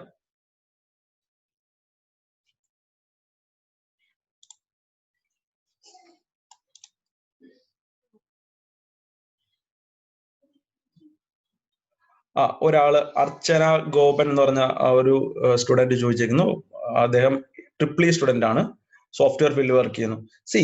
സോഫ്റ്റ്വെയർ ഞാൻ ഓൾറെഡി ഞാൻ പറഞ്ഞു കഴിഞ്ഞു. സോഫ്റ്റ്വെയറിൽ വർക്ക് എങ്ങനെയാണെന്ന് പറഞ്ഞാൽ, സോഫ്റ്റ്വെയറിൽ വർക്ക് ചെയ്യണമെന്നുണ്ടെങ്കിൽ ഒരു സെർട്ടൺ കോഡ് ഓഫ് കണ്ടക്ട് അവർക്ക് കുറച്ച് ആവശ്യങ്ങളുണ്ടാകും. അപ്പൊ ഈ കോഡും അല്ലെങ്കിൽ അവരുടെ വർക്ക് നേച്ചറൊക്കെ അവരെടുത്ത് train ചെയ്യിച്ചോളൂ.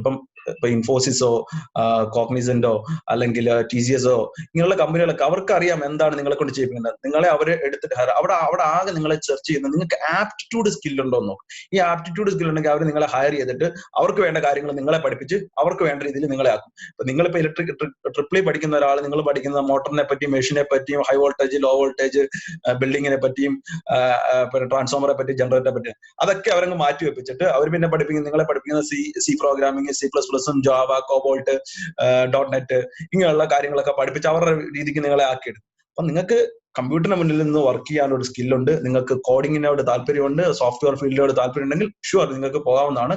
Not an issue, triple സ്റ്റുഡന്റിനും പോകാവുന്നതാണ്. ഇനി വേറെ ആർക്കെങ്കിലും ഡൗട്ട് ഉണ്ടോ? നിങ്ങൾക്ക് ആർക്കും ഒരു ഡൗട്ടും ഇല്ലേ?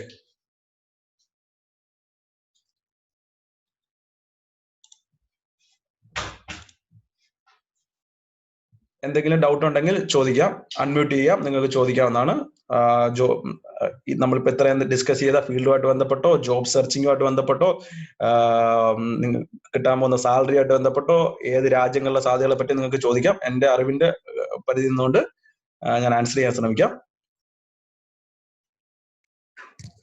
സർ, നമ്മുടെ ഇന്ത്യയിൽ ആണോ സാലറി കൂടുതൽ, അതോ വെളിയിലാണോ, ഫോറിൻ കൺട്രീസിലാണോ ഇലക്ട്രോണിക്സ് കമ്മ്യൂണിക്കേഷൻ സാലറി പാക്കേജ് കൂടുതൽ, എങ്ങനെയായിരിക്കും?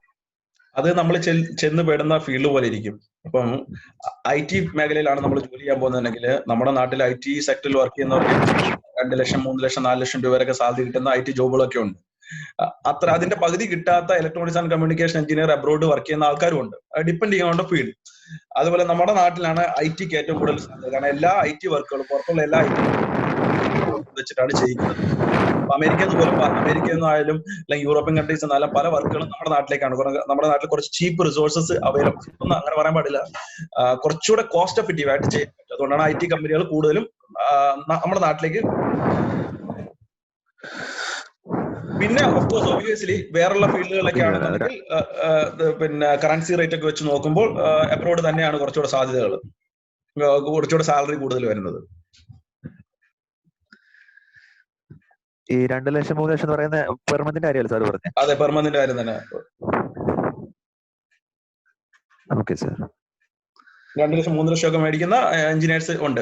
ഒരു 5 വർഷമൊക്കെ നമുക്ക് എക്സ്പീരിയൻസ് ആയി കഴിയുമ്പോൾ അത്രയൊക്കെ ലീഡ് അസോസിയേറ്റായിട്ടൊക്കെ വർക്ക് ചെയ്യുന്ന TCSലും കോഗ്നിസന്റിലും ഇതിലൊക്കെ വർക്ക് ചെയ്യുന്ന ആൾക്കാർ മേടിക്കുന്നത്. അതിൽ കൂടുതൽ മേടിക്കുന്ന ആൾക്കാരും ഉണ്ട് കേട്ടോ, ഇല്ലെന്നല്ല. അതൊന്നും വലിയ സാലറി എന്നല്ല ഞാൻ പറയുന്നില്ല. അതിൽ കൂടുതൽ മേടിക്കുന്ന ലക്ഷക്കണക്കിന് 8-10 ലക്ഷം രൂപ ഒക്കെ മന്ത്ലി മേടിക്കുന്ന ആൾക്കാരും ഉണ്ട്. അത് അവര് സീരിയസ് ആയിരിക്കുമല്ലോ അവരുടെ പ്രൊഫഷൻ. അതെ, ഓഫ് കോഴ്സ് സീരിയസ്. നമുക്ക് എല്ലാം പടിപടിയായിട്ടല്ലേ, നമുക്ക് 1ാം ക്ലാസ് പഠിച്ചാലേ നമുക്ക് 10ലേക്ക് എത്താൻ പറ്റത്തുള്ളൂ. പടിപടിയായിട്ട് നമുക്ക് കയറാൻ പറ്റത്തുള്ളൂ. ഓക്കെ, വേറെ ആർക്കെങ്കിലും? ഒരാള് അമൃത ഗോവിന്ദ് സ്പെഷ്യലൈസേഷനെ പറ്റി ചോദിക്കുന്നു. എന്ത് സ്പെഷ്യലൈസേഷൻ? ഒന്ന് അൺമ്യൂട്ട് ചെയ്തിട്ട് ക്ലിയർ ആയിട്ട് പറയാമോ? എന്ത് സ്പെഷ്യലൈസേഷൻ ആണ് ഉദ്ദേശിക്കുന്നത്? എംടെക്കിനെ പറ്റിയിട്ടാണോ? സർ, എംടെക്കിനെ പറ്റിയിട്ട് ഇപ്പൊ ഒരുപാട് സ്പെഷ്യലൈസേഷൻസ് ഉണ്ടല്ലോ. ഓക്കെ. ഓരോ യൂണിവേഴ്സിറ്റികള് ഇപ്പൊ പ്രൈവറ്റ് യൂണിവേഴ്സിറ്റീസ് ഒരുപാട് ഇലക്ട്രോണിക്സ് ആൻഡ് കമ്മ്യൂണിക്കേഷനിൽ തന്നെ ഒരുപാട് സ്പെഷ്യലൈസേഷൻസ് കൊടുക്കുന്നുണ്ട്. AI അതുപോലത്തെ എല്ലാം കൊടുക്കുന്നുണ്ട്. ഓക്കെ, ഞാൻ പറയാം. സ്പെഷ്യലൈസേഷൻ എപ്പോഴും ചെയ്യുന്നത് നമ്മുടെ ടേസ്റ്റിനെ അനുസരിച്ചിരിക്കണം. അപ്പൊ ഞാൻ പറഞ്ഞു, ഞാൻ ഗ്രാജുവേഷൻ കഴിഞ്ഞ സമയത്ത് ഞാനൊരു തീരുമാനം എടുത്തു, കമ്മ്യൂണിക്കേഷൻ ഫീൽഡിലെ ജോലി ചെയ്യത്തുള്ളൂ, വേറൊരു ഫീൽഡിലേക്കും പോകുന്നില്ലെന്ന് ഞാൻ തീരുമാനം എടുത്തു. അപ്പൊ എന്റെ ഇൻട്രസ്റ്റ്, എന്റെ താല്പര്യം എന്ന് പറഞ്ഞാൽ കമ്മ്യൂണിക്കേഷൻ ആയിരുന്നു. അപ്പൊ അവരവർ തീരുമാനിക്കണം എനിക്ക് ഏത് മേഖലയാണ് താല്പര്യം. താല്പര്യമുള്ള ഫീൽഡ് പഠിക്കുമ്പോഴാണ് നമുക്ക് കൂടുതൽ സാറ്റിസ്ഫാക്ഷൻ, നമുക്ക് ജോബ് സാറ്റിസ്ഫാക്ഷൻ ഒക്കെ നമുക്ക് കൂടുതൽ കിട്ടുക. അപ്പൊ എപ്പോഴും നിങ്ങൾ നോക്കുക, നിങ്ങൾക്ക് എന്താണ് സ്കിൽ, എന്താണ് താല്പര്യം എന്ന് നോക്കിയിട്ട് വേണം സ്പെഷ്യലൈസേഷൻ സെലക്ട് ചെയ്യാൻ. ഇനി അടുത്ത ഒരു പോയിന്റ് കൂടെ, വെറുതെ ഒരു എംടെക് എടുക്കുന്നതിൽ ഒരു കറുത്തമില്ല. നിങ്ങൾ വീട്ടിൽ ഇരിക്കുമല്ലേ, എല്ലാവരോടും ഞാൻ പറയുന്ന അഡ്വൈസ് ആണ്, നിങ്ങൾ വീട്ടിലിരിക്കല്ലേ, കുറച്ച് നാളെന്ന് പോയി എംടെക്, അതിലൊന്നും ഒരു കാര്യമില്ല. അതുകൊണ്ടൊന്നും ഇനിയുള്ള കാലത്ത് വലിയ വാല്യൂ ഒന്നും നിങ്ങൾക്ക് എംടെക് എവിടെയാണ് യൂസ്ഫുൾ ആകുന്നത് ഞാൻ ഓൾറെഡി പറഞ്ഞു. നിങ്ങൾക്ക് ഒരു ടീച്ചിങ്ങിലോ അല്ലെങ്കിൽ ഗവേഷണ മേഖലയിലൊക്കെ പോകുമ്പോൾ ഒരു വർക്ക് ചെയ്യാൻ പോകുന്നതിന് എംടെക്കിന്റെ ആവശ്യം കൂടുതൽ സ്ഥലങ്ങളിലും ഇല്ല. നിങ്ങളുടെ ഗ്രാജുവേഷൻ തന്നെ മതിയാകും. എംടെക് എന്താ പറയാ, ഈ പറഞ്ഞ ടീച്ചിങ്ങിലേക്കും ഗവേഷണത്തിലേക്കും മാത്രമായിട്ട് ഒരു കമ്പനികൾ എംടെക് ഉണ്ടോ എന്ന് ചോദിക്കില്ല. നേരെ മറിച്ച് ചിലയിടത്ത് MBA ചോദിക്കാറുണ്ട്, മാസ്റ്റർ MBA ചോദിക്കാറുണ്ട്. നിങ്ങൾക്ക് CAT ഒക്കെ എഴുതി നല്ല കമ്പനികൾ MBA ചോദിക്കാറുണ്ട് ചില ജോലികൾക്ക് ചെല്ലുന്ന സമയത്ത്. ഇനി ഒരു കാര്യം കൂടെ ആഡ് ഓൺ ചെയ്യട്ടെ.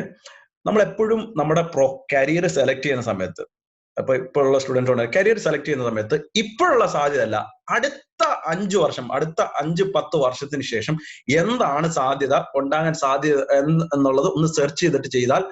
അതേപോലെ തന്നെ ഞാൻ പറയുകയാണ്, ഇപ്പൊ അദ്ദേഹം പറഞ്ഞ പോലെ തന്നെ, അമൃത പറഞ്ഞ പോലെ AI നല്ലൊരു മേഖലയാണ്, ഇപ്പൊ ഒരുപാട് ഡെവലപ്പ് ആയിക്കൊണ്ടിരിക്കുന്നതാണ്. ഇപ്പൊ ഇതിന്റെ സാധ്യതകളൊക്കെ ഇങ്ങനെ മാറി വരുന്നുള്ളൂ. ഇതിനകത്ത് പ്രൊഫഷണൽസ് അധികം ഇല്ല. ഒരു 2 കൊല്ലം കഴിയുമ്പോൾ നിങ്ങളായിരിക്കും ഇതിനകത്ത് സീനിയർ പ്രൊഫഷണൽസ്. അപ്പൊ ആ പ്രോബബിലിറ്റി ഓഫ് ഗെറ്റിംഗ് ചാൻസ് വളരെ ഹൈ ആയിരിക്കും. കാരണം ലെസ് നമ്പർ ഓഫ് കാൻഡിഡേറ്റ്സ് മാർക്കറ്റിൽ അവൈലബിൾ ഉള്ളൂ. ഇപ്പൊ ലെസ് നമ്പർ ഓഫ് വേക്കൻസികൾ. പക്ഷേ അടുത്തൊരു കുറച്ച് നാൾ കഴിയുമ്പോഴത്തേക്ക് ഈ മേഖല AI-യുടെയും data science, big data analysis, പിന്നെ IoT, ഈ മേഖലയിലൊക്കെ ഒരുപാട് സാധ്യതകൾ ഇങ്ങനെ വരാൻ പോവാണ്. ഇപ്പൊ തന്നെ ഉണ്ട്. അപ്പൊ ഈ ഒരു മേഖലയൊക്കെ ചൂസ് ചെയ്ത് കഴിഞ്ഞാൽ ഇപ്പൊ എല്ലാവരും ചോദിക്കും, അയ്യോ എന്തിനാണ് അങ്ങനെ ആ ഒരു മേഖല ചൂസ് ചെയ്തത് എന്ന് ചോദിക്കും. പക്ഷെ അടുത്ത നിയർ ബൈ ഒരു 5 ഇയേഴ്സിനപ്പുറം അവർക്കായിരിക്കും കൂടുതൽ സ്കോപ്പ്. കാരണം ഈ ബ്ലോക്ക് ചെയിൻ AI ഒക്കെ കുറച്ച് നാൾ മുമ്പ് വന്നപ്പോൾ എല്ലാവരും ഇതിലേക്ക് മാറിയപ്പോൾ എല്ലാവരും ചോദിച്ചു എന്തിനാ ഈ ബ്ലോക്ക് ചെയിൻ ഒക്കെ പഠിച്ചിട്ടുണ്ട്. പക്ഷെ ഇപ്പോ ഈ ബ്ലോക്ക് ചെയിന്റെയും ആർട്ടിഫിഷ്യൽ ഇന്റലിജൻസിന്റെയും ഡാറ്റാ സയൻസിന്റെ ഒക്കെ ഒരു ഡാറ്റാ സയൻസ് എഞ്ചിനീയറെ എനിക്കറിയാവുന്ന ഒരു കമ്പനി ഹയർ ചെയ്തത്, അയാൾക്ക് 3 വർഷം എക്സ്പീരിയൻസേ ഉള്ളൂ, 3 വർഷം നാട്ടിൽ എക്സ്പീരിയൻസ് ഉള്ളൂ. ഡാറ്റാ സയൻസ് എഞ്ചിനീയറെ ഹയർ ചെയ്തത് 4.5 ലക്ഷം രൂപ പെർ മന്ത് സാലറി കൊടുത്തിട്ടാണ്. ഡാറ്റാ സയൻസ് എഞ്ചിനീയർ എന്ന് പറഞ്ഞാൽ എല്ലാ ഡാറ്റാ സയൻസ് എഞ്ചിനീയർക്കും ആ സാലറി കിട്ടുമെന്നല്ല. കാരണം അയാൾക്ക് അന്ന് അയാൾ ചൂസ് ചെയ്തു, ആ 3 കൊല്ലം മുമ്പ് ഡാറ്റാ സയൻസിന് ഒരു സാധ്യത ഉണ്ടെന്ന് മനസ്സിലാക്കി അയാൾ ചൂസ് ചെയ്തു. ഇപ്പൊ അയാൾക്ക് ഒരു 4.5 ലക്ഷം രൂപ പെർ മന്ത് സാലറിയിൽ ജോലി ചെയ്യുന്നു ഡാറ്റാ സയൻസ് എഞ്ചിനീയർ. ഓക്കെ, അതേപോലെ നിങ്ങൾ ചൂസ് ചെയ്യുക. നിങ്ങൾ നോക്കുക, റിയലി നിങ്ങൾക്ക് എന്തുകൊണ്ടാണ് എന്തിനാണ് നിങ്ങൾ ഒരു എംടെക് എടുക്കേണ്ടത് എന്നുള്ള സാധ്യത നോക്കുക. എന്നിട്ട് മാത്രം എംടെക്കിലേക്ക് പോവുക. നിങ്ങൾക്ക് ടീച്ചിങ്ങോ ഗവേഷണോ ഒക്കെയാണ് താല്പര്യമെങ്കിൽ എംടെക്കിലും, അതുപോലെ തന്നെ എംടെക് എടുക്കാൻ ഉദ്ദേശം ഉണ്ടെങ്കിൽ ഷുവർ ആയിട്ട് നിങ്ങൾ ഗേറ്റ് എഴുതിയിട്ട് എടുക്കണം. ഇല്ല, സാധാരണ പ്രൈവറ്റ് കോളേജുകളിലൊക്കെ എടുക്കുമ്പോൾ ഉള്ള പ്രശ്നം എന്ന് പറഞ്ഞാൽ, ഞാൻ ഇതിനെ കൊച്ചാക്കി കാണുന്നത്, നമ്മൾ കോളേജുകളെ കൊച്ചാക്കി കാണുന്നല്ല, കാരണം ഒരുപാട് കോമ്പറ്റീഷൻ വരുന്നുണ്ട്. നമ്മളെല്ലാവരും നമ്മൾ ഇത് ചെയ്ത് കളയും. ഓക്കെ, എല്ലാം സ്വാശ്രയ കോളേജിൽ നിന്നോ അല്ലെങ്കിൽ അങ്ങനെ വരുന്ന ആ ഒരുപാട് ആൾക്കാരിൽ ഒരാളായിട്ട് നമ്മൾ കാണും. പക്ഷെ നേരെ മറിച്ച് IIT എന്ന് വരുന്ന ഒരു പ്രോഡക്റ്റ് അല്ലെങ്കിൽ IIT-യിലെ ഒരു ഗ്രാജുവേറ്റ് എന്ന് പറയുമ്പോൾ അതിന്റെ ഒരു ഡിമാൻഡ് കുറച്ച് വേറെയാണ്, അല്ലെങ്കിൽ NIT-യിൽ ഒരു ഡിമാൻഡ് വേറെയാണ്. ഓക്കെ, ക്ലിയർ ആണെന്ന് വിചാരിക്കുന്നു. വേറെ ആർക്കെങ്കിലും ക്വസ്റ്റ്യൻസ്?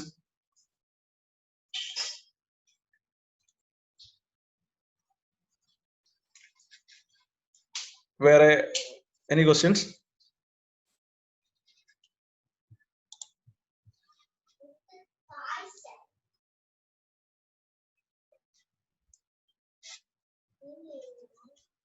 വേറെ ക്വസ്റ്റ്യൻസ് എന്തെങ്കിലും ഉണ്ടെങ്കിൽ ചോദിക്കാം. അതേപോലെ നമ്മളുടെ കുറച്ച് നമ്മുടെ ഈ ഇലക്ട്രോണിക്സ് ആൻഡ് കമ്മ്യൂണിക്കേഷൻ കഴിഞ്ഞ് കുറച്ച് പ്രൊഫഷണൽസ് കൂടെ നമ്മുടെ ഈ മീറ്റിംഗിൽ ജോയിൻ ചെയ്തിട്ടുണ്ട്. ഞാൻ വേണമെങ്കിൽ അവരെ കൂടെ ഒന്ന് ഇൻവൈറ്റ് ചെയ്യാം. അവർക്ക് വേണമെങ്കിൽ അവർക്ക് എന്തെങ്കിലും ഇതുമായിട്ട് ബന്ധപ്പെട്ട സജഷൻസ് ഒക്കെ തരാൻ പറ്റും. ശ്രീജിത്ത് ഒന്ന് അൺമ്യൂട്ട് ചെയ്തിട്ട് എന്തെങ്കിലും ഒരു സജഷൻ കൊടുക്കാൻ പറ്റും. എന്തെങ്കിലും പോയിന്റ് ഞാൻ മിസ്സായിട്ടുണ്ടെങ്കിൽ ഒന്ന് ആഡ് ചെയ്യാൻ പറ്റുമെങ്കിൽ ഒന്ന് ആഡ് ചെയ്യാം.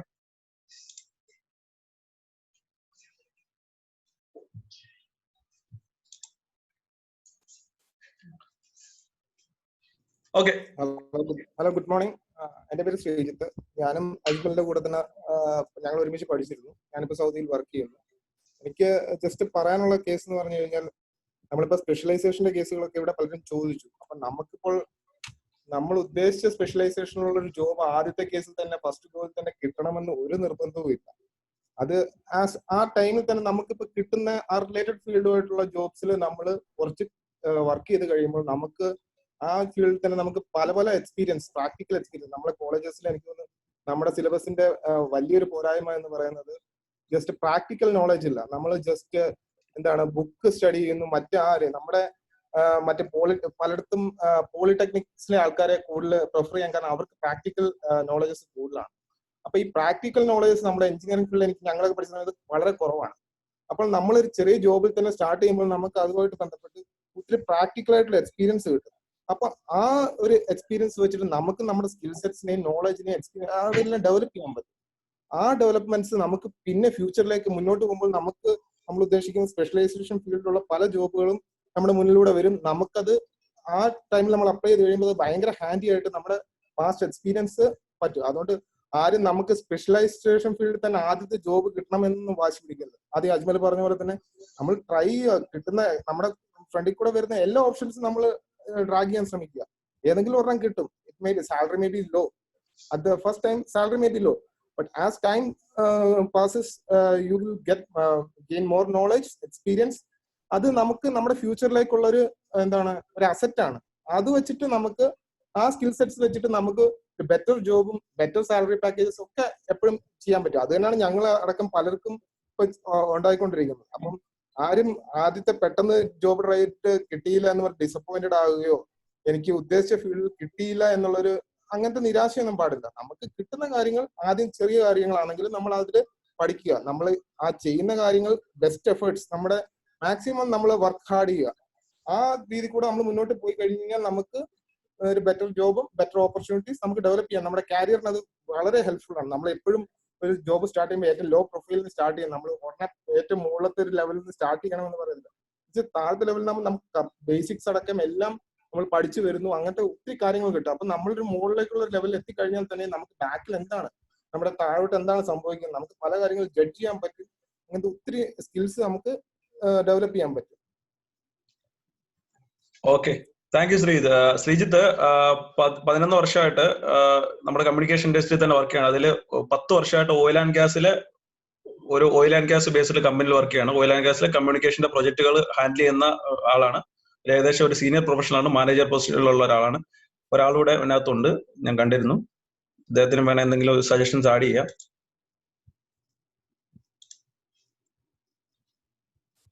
ഷിമിൻ ഇതിലുണ്ടെങ്കിൽ ഒന്ന് അപ്ഡേറ്റ് ചെയ്യാവോ? കാരണം ഞാൻ ഇവരെ ഇൻവൈറ്റ് ചെയ്യുന്നവരൊക്കെ പല പല മേഖലകളിൽ നമ്മുടെ ഫീൽഡ്, കമ്മ്യൂണിക്കേഷൻ ഫീൽഡിൽ ഈസി പഠിച്ച് കറക്റ്റ് ഫീൽഡുകളിൽ ഒക്കെ തന്നെ വർക്ക് ചെയ്യുന്ന ആൾക്കാരാണ്. അപ്പൊ അവർക്ക് എന്തെങ്കിലും പോയിന്റുകൾ ആഡ് ചെയ്യാൻ മിസ്സായ പോയിന്റുകൾ എന്തെങ്കിലും ഉണ്ടെങ്കിൽ അവർക്ക് ആഡ് ചെയ്യാൻ. അദ്ദേഹം മിസ്സായെന്ന് തോന്നുന്നു. ഓക്കെ, എനിവേ നിങ്ങൾക്ക് വേറെ എന്തെങ്കിലും ക്വസ്റ്റ്യൻസ് ചോദിക്കാനുണ്ടോ? ഞാൻ വർക്ക് ചെയ്ത ഫീൽഡ് എന്ന് പറയുന്നത് ഒരാളോട് ഉണ്ട്, ബിബിൻ.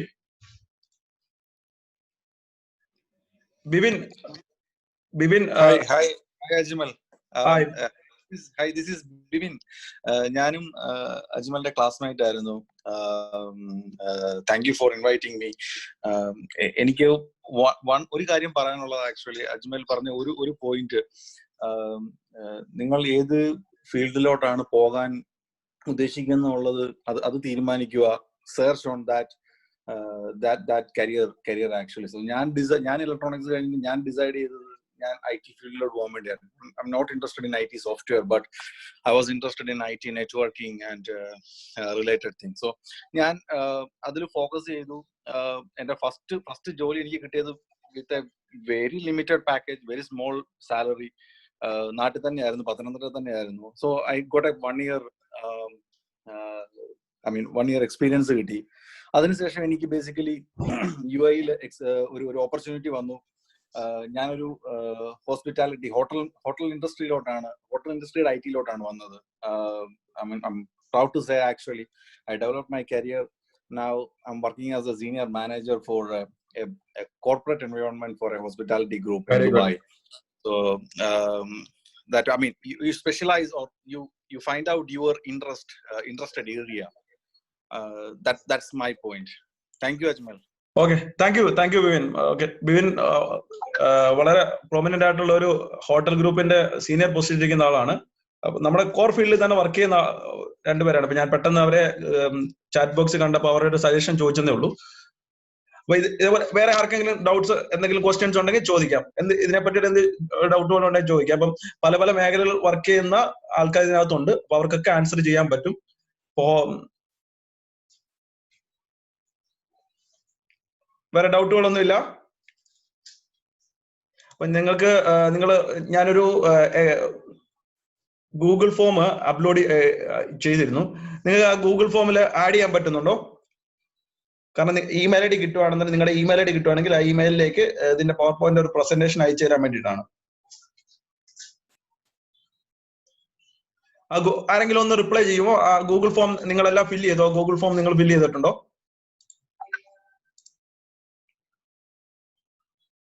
നിങ്ങൾക്ക് ആക്സസ് ചെയ്യാൻ പറ്റുന്നുണ്ടോ ഗൂഗിൾ ഫോം?